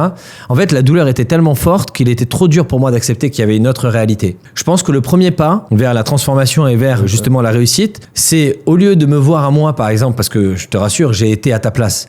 J'ai regardé tous les vendeurs de formation comme des mythos, des vendeurs de rêves. Je me disais que si c'était facile, tout le monde le ferait et que c'est pas bien de raconter des conneries comme ça aux gens pour qu'ils achètent leur programme de formation. Mais en fait, j'ai réussi à un moment donné à dépasser ce stade, à aller plus loin que ce que je pensais et ce que je croyais, et j'ai été chercher de moi-même l'information. Et tu sais ce que ça a été pour moi le game changer? Je vais te le dire. C'est pas la formation que j'ai achetée, même si la première formation que j'ai achetée, je me rappelle, j'étais sur la plage au Portugal avec ma femme, j'avais acheté un bouquin sur un investisseur immobilier et à la fin il y avait un lien, j'ai été sur le lien. D'ailleurs, anecdote, sa formation était à 1500 balles à l'époque, c'était il y a 10 ans, Et je me rappelle très bien, je la mettais dans le panier pour l'acheter. Je la sortais, je la remettais dans le panier, je la sortais, je la mettais dans le panier, j'éteignais le téléphone, je reprenais le téléphone, je l'enlevais, je le remettais. Ça a duré moins 10 minutes et à un moment donné, j'ai appuyé, j'ai dit oh là là là là, qu'est-ce que je viens de faire? Putain, mais qu'est-ce que j'ai fait? Et je sais qu'à ce moment-là, j'avais à la fois le regret de l'avoir fait, mais à la fois le soulagement de l'avoir fait parce que je me suis dit, si vraiment ce qu'il raconte c'est faisable, imaginons que c'est faisable 2 minutes et que je peux vraiment obtenir cette vie, est-ce que ça vaut pas le coup de dépenser 1500 balles pour le savoir? Alors oui, j'avais une chance sur 1 million que ça soit vrai. Parce que bon, on sait que sur Internet, toi encore, aujourd'hui, Internet, ça va beaucoup plus vite. Moi, ça fait 6 ans que je suis sur les réseaux. Tu peux chercher mon nom partout, tu trouveras jamais un avis négatif. Mais ce que je veux t'expliquer, c'est qu'à l'époque, c'était pas démocratisé comme maintenant. Donc pour moi, c'était un vrai pari, tu vois. Et je me rappellerai toujours, sur le moment, je me suis dit, j'ai fait une connerie, mais quoi qu'il arrive, je la regretterai pas parce que au moins j'aurais vu. Tout de suite, quand j'ai découvert la formation, je me suis dit, waouh, putain, c'est incroyable, on peut acheter l'immobilier avec l'argent des autres, on met pas d'apport, on paye même pas le crédit, on est couvert, machin. Mais ce qui a vraiment changé ma vie, c'est le jour où je suis parti à son séminaire. Pourquoi? Parce qu'en partant à son séminaire, j'ai rencontré des personnes qui étaient comme moi. Des personnes qui étaient là, qui sont venues dans le même état d'esprit, avec des peurs, des doutes, des croyances limitantes, et j'étais assis à côté d'eux. Et je me rappellerai toute ma vie, à côté de moi, j'avais un petit jeune de 21 ans. Et moi, j'avais 27 ans quand j'ai commencé à investir en immobilier, tu vois, j'ai 37 ans aujourd'hui. Et je discutais avec lui, et je lui dis, alors, du coup, tu viens de former? Il me dit, non, mais moi, j'ai déjà acheté 10 appartements. Combien? 10 appartements? Mais comment ça se fait que tu as acheté 10 appartements? Comment tu fais? Et c'est là où il m'a dit, non, mais moi, j'ai acheté sa formation il y a 1 an ou 2 ans, je sais plus. Et en fait, j'ai suivi ce qu'il a expliqué, et je me suis fait financer par les banques, ils m'ont prêté. Et là, en fait, ça a été vraiment un déclencheur, parce que quand tu écoutes celui qui te vend le produit, tu le crois pas, parce que tu te dis, il a un truc à te vendre, tu vois. Mais par contre, quand tu écoutes ceux qui ont acheté le produit et pour qui ça marche, mais là, c'est vraiment transformation totale. Donc ça, c'est vraiment la première chose que je peux te dire, c'est que moi, je sais que tous les élèves que je forme, dès qu'ils arrivent de l'autre côté, qu'ils arrivent dans le Discord, j'ai des milliers d'élèves dans ce Discord, et qui voient qu'en fait, il y a vraiment des vrais gens derrière, qui réussissent, qui partagent leur réussite, qui machin, mais en fait, ils se disent, ah ouais, là, je me suis pas fait escroquer, je me suis pas fait avoir, ah, putain, ça marche vraiment. Et bam, tu vois. Sauf que pour ressentir ce côté rassurant, j'ai pris la bonne décision, faut passer par la douleur de la décision. Et cette douleur de la décision, peu importe quand tu voudras, parce qu'il y a plein de gens, ils disent, ouais, allez, l'année prochaine. Bon, allez, en début d'année, et après l'été. Mais en fait, peu importe à quel moment tu vas le positionner, le jour où il faudra payer, tu auras la même douleur, la même peur, tu te poseras les mêmes questions, sauf que le temps passe. Et si cette décision, tu l'avais prise avant, tu serais peut-être déjà en train d'encaisser des loyers. Et je sais qu'aujourd'hui, pour avoir accompagné des milliers de personnes, il y a quelque chose que je vois souvent, c'est les décisions, ce qu'elle appelle aux âges charnières. 20 ans, 25 ans, mais surtout à partir de 30 ans, 35 ans, 40 ans. Tu sais, c'est un peu comme après le premier de l'an, à la rentrée après l'été. Tu sais, au moment où on se dit, bon allez, je l'ai pas fait encore, mais là, faut y aller, machin. Et je sais que la plupart de mes élèves qui achètent, j'ai fait une statistique, c'est toujours à une âge charnière, 30, 35, 40, 25, toujours pareil, parce qu'on arrive à un cap de notre vie et on se dit « Oh putain, si je le fais maintenant, je le ferai jamais ». Et arrivé à un moment donné, on commence à regarder derrière. Pourquoi je veux te parler de ça? Parce que c'est important, j'ai vu trop de personnes faire des conneries avec ça. C'est-à-dire qu'on arrive à 30 ans, 35 ans, on se dit « Putain, là, faut que j'y aille et il faut que je rattrape le temps perdu ». Et pourquoi je te dis ça? Parce qu'il y a beaucoup de personnes qui pensent qu'en investissant plus gros, ils vont rattraper des années qui pensent perdues. Mais en fait, les années, tu ne les as jamais perdues. T'étais juste occupé à faire autre chose. T'avais pas forcément la tête à investir. Et c'est ok. En fait, te flageller en te disant j'aurais dû le faire avant, c'est le meilleur moyen de ne jamais le faire. Et je vais même aller plus loin. J'ai des personnes, et heureusement, nous, on a tout un soutien à l'intérieur. On a 8 coachs, j'ai tout un module justement sur le développement personnel, etc. pour accompagner les personnes qui sont en frustration en se disant c'est trop tard pour moi, j'aurais dû le faire avant, et qui se disent c'est mort en fait. Mais tu sais qu'aujourd'hui, on prête de l'argent jusqu'à 95 ans, pour de vrai, en prenant des garanties sur les biens immobiliers. D'accord, bien sûr, en bonne santé. Mais ce que je veux dire, on prête de l'argent. Il y a des banques qui prêtent de l'argent jusqu'à 95 ans. Aujourd'hui, mon plus vieux élève, il a 65 ans. Donc, ce que je vais t'expliquer, c'est que la vérité, tout se passe dans ta tête. Et ce qu'il faut pas, surtout pas, parce que je te le dis, je l'ai vu faire, et heureusement, j'ai rajouté un module parce que ma formation, mon accompagnement, mais la formation au départ que j'avais créée, puisque maintenant c'est un accompagnement, mais quand je l'ai créé, elle faisait 8 heures, aujourd'hui, elle en fait 32. Et ce programme, je l'ai coécrit avec l'expérience que j'ai vécue avec mes élèves. C'est-à-dire, au fur et à mesure qu'ils avançaient, Jérémy, il me posait des questions, parce qu'on faisait des lives, etc. Jérémy, ouais, mais t'as vu, tu m'as pas expliqué ça, et ça, ouais, j'aimerais bien l'information là-dessus. Et en fait, je l'ai coécrit avec eux. Donc, ça veut dire qu'on a un programme qui est 100% terrain et qui a été bâti avec plus de 4000 personnes. C'est incroyable les résultats que j'obtiens maintenant avec cet accompagnement. Mais surtout, ce que j'ai pu remarquer, c'est que 99% des personnes qui ne se lancent pas, c'est parce qu'elles vont chercher un objectif qui est trop grand pour eux. Et cet objectif qui est trop grand pour eux est souvent soit de l'auto-sabotage, ça veut dire qu'on attend le meilleur moment, la meilleure stratégie, le meilleur bien, comme si on voulait aligner toutes les planètes, mais j'ai envie de te dire, tu auras toujours une voiture qui tombe en panne. Tu auras toujours quelqu'un malheureusement à qui arrive une couille dans ta famille. Tu auras toujours une couille dans ta vie de tous les jours, un enfant, une voiture cassée. Il y aura toujours une merde. Dans la vie, c'est jamais le bon moment d'investir. C'est jamais le bon moment de faire un enfant. C'est jamais le bon moment de se marier. C'est jamais le bon moment de rien. Et en fait, en gros, attendre le bon moment, c'est de l'auto-sabotage. Parce que tu le sais très bien que le meilleur moment, il n'arrivera jamais. Il faut le créer. Ce bon moment, c'est celui où tu décides de dire stop. J'en ai marre d'attendre. J'en ai marre de me poser des questions. J'en ai marre de ne pas anticiper le demain et de vivre avec des peut-être. Ce que je veux, c'est prendre la décision d'avancer. Prendre la décision d'avancer, c'est aussi mettre son ego de côté. C'est accepter que, oui, je pourrais peut-être acheter un immeuble de 6 appartements, mais je vais acheter d'abord un appartement. Pourquoi ? Parce que acheter un appartement, ça me fait déjà peur. Et je vais essayer de me lancer sur un projet avec 6 appartements. Ça me fait tellement peur que finalement, ce qui va se passer, je vais visiter, je le trouverai toujours trop grand, trop de travaux, pas le bon moment, pas le bon marché. C'est ça la vérité. Donc en gros, vaut mieux un petit chez toi qu'un grand chez les autres. Investir à ta hauteur. Et ta hauteur, c'est pas à ta hauteur financière.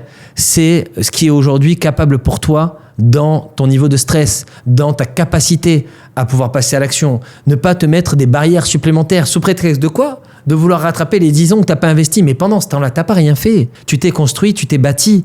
Tu as commencé à devenir quelqu'un. Cette personne que tu dois incarner, que tu veux incarner. Et cette personne-là, elle était tout simplement pas prête à investir. Et si aujourd'hui tu ne l'acceptes pas, tu ne pourras pas devenir investisseur. Le but est vraiment de te faire comprendre que c'est pas trop tard. Que tes 20 ans, c'est pas trop tôt. Que tes 40 ans, c'est pas trop tard. Que tes 50 ans, c'est pas trop tard. Aujourd'hui, tu peux le faire. Tu peux réussir.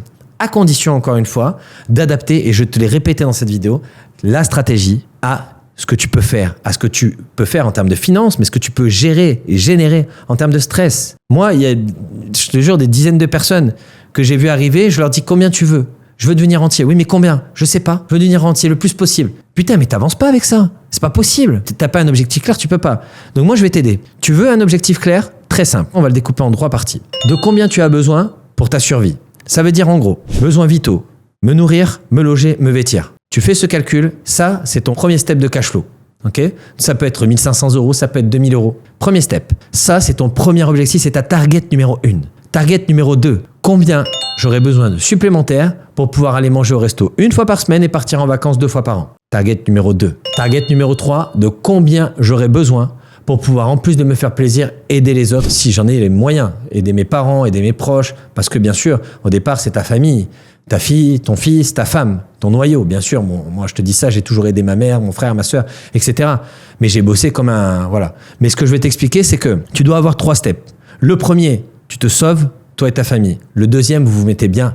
Le troisième, tu peux aider les autres. Une fois que tu as ces 3 targets, tu les planifies. Exemple, je veux 2 000 €. Si tu veux 2 000 € dans, je sais pas, allez, dans 2 ans. Mais 2 000 € dans 2 ans, c'est facile. Tu veux 2 000 € de cash flow par mois dans 2 ans, mais c'est facile. T'achètes 2 immeubles de rapport de 3 appartements ou 4 appartements, ça y est, tu les as. C'est fait, terminé. Et en 24 mois, c'est largement réalisable. Nous, on accompagne des personnes, on a un accompagnement sur 12 mois, on accompagne des personnes où on fait acheter 5, 6, 7 appartements. On a transformé des vies en l'espace de 12 mois.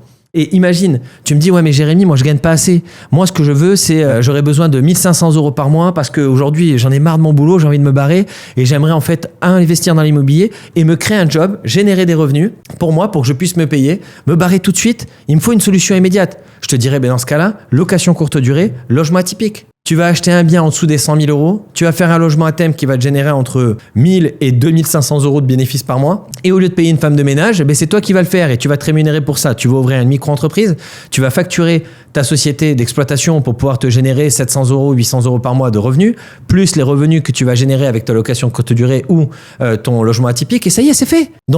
Allez, le temps de l'acheter, etc. Allez, dans 9 mois, terminé, ciao patron. Tu vois ce que je veux dire? Donc, le premier step, rappelle-toi, c'est de savoir combien tu as besoins vitaux. Deuxième, un restaurant par semaine, 2 vacances par an.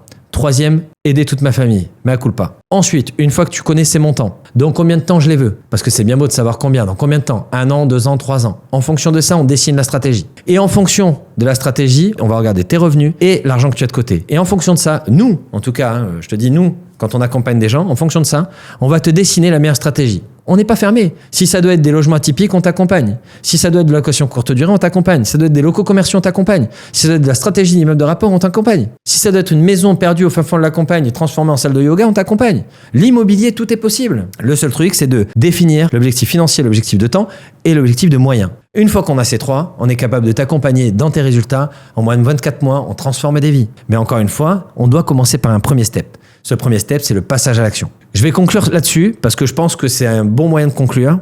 Le résultat de cette longue masterclass vidéo que j'ai voulu, pas derrière un tableau, pas derrière un script, etc., que j'ai voulu vivante, que j'ai voulu, à mon image, quelque chose de simple. J'ai envie de te parler à toi derrière la caméra, toi qui me regardes actuellement, toi qui te demandes comment faire, par où commencer, quel type de ville. En fonction de mes moyens, est-ce que je dois commencer par la location longue durée, courte durée? Je t'ai donné toutes les réponses. La stratégie se dessine en fonction de tes objectifs. Définis d'abord le combien, définis dans combien de temps. Ensuite, tu vas avoir tes moyens. Et si jamais tu n'y vois pas assez clair, dans ce cas-là, en dessous de cette vidéo, tu vas retrouver un lien. Je t'invite à cliquer dessus. Et tu pourras prendre rendez-vous, si tu le souhaites, avec un membre de notre équipe pour que tu puisses avoir une analyse gratuite de ta situation. Non pas avec un closer, mais avec un élève de ma formation, quelqu'un qui a déjà suivi mon programme et qui a obtenu des résultats. Quelqu'un qui est déjà passé par là où tu es en train de passer. Une zone de doute, une zone de turbulence où on se dit « je sais pas par où commencer, j'en peux plus, j'entends parler d'immobilier mais je sais pas, ça me fait peur. Et imagine, j'y arrive pas, imagine, je perds de l'argent, et imagine, je me fais pas financer, et imagine, les locataires cassent tout, et imagine, les artisans disparaissent. » Tu te poses toutes ces questions, tu es au bon endroit. J'ai accompagné plus de 4000 personnes à passer de « j'ai peur » à je le fais. Donc dans ce cas-là, tu sais ce qu'il te reste à faire. Tu cliques en dessous de cette vidéo, tu réserves ton appel gratuit et tu repars avec une stratégie précise. Aucune obligation lors de cet appel. Tu ne seras pas obligé d'acheter quoi que ce soit. Par contre, on va te donner toutes les informations qui vont te permettre de savoir exactement où tu dois aller, comment faire et par où commencer. Et après, bien sûr, si tu le souhaites, on sera en mesure de t'accompagner. Ça a été un énorme plaisir pour moi de te retrouver dans cette vidéo. Et puis, si jamais tu n'es pas abonné, abonne-toi.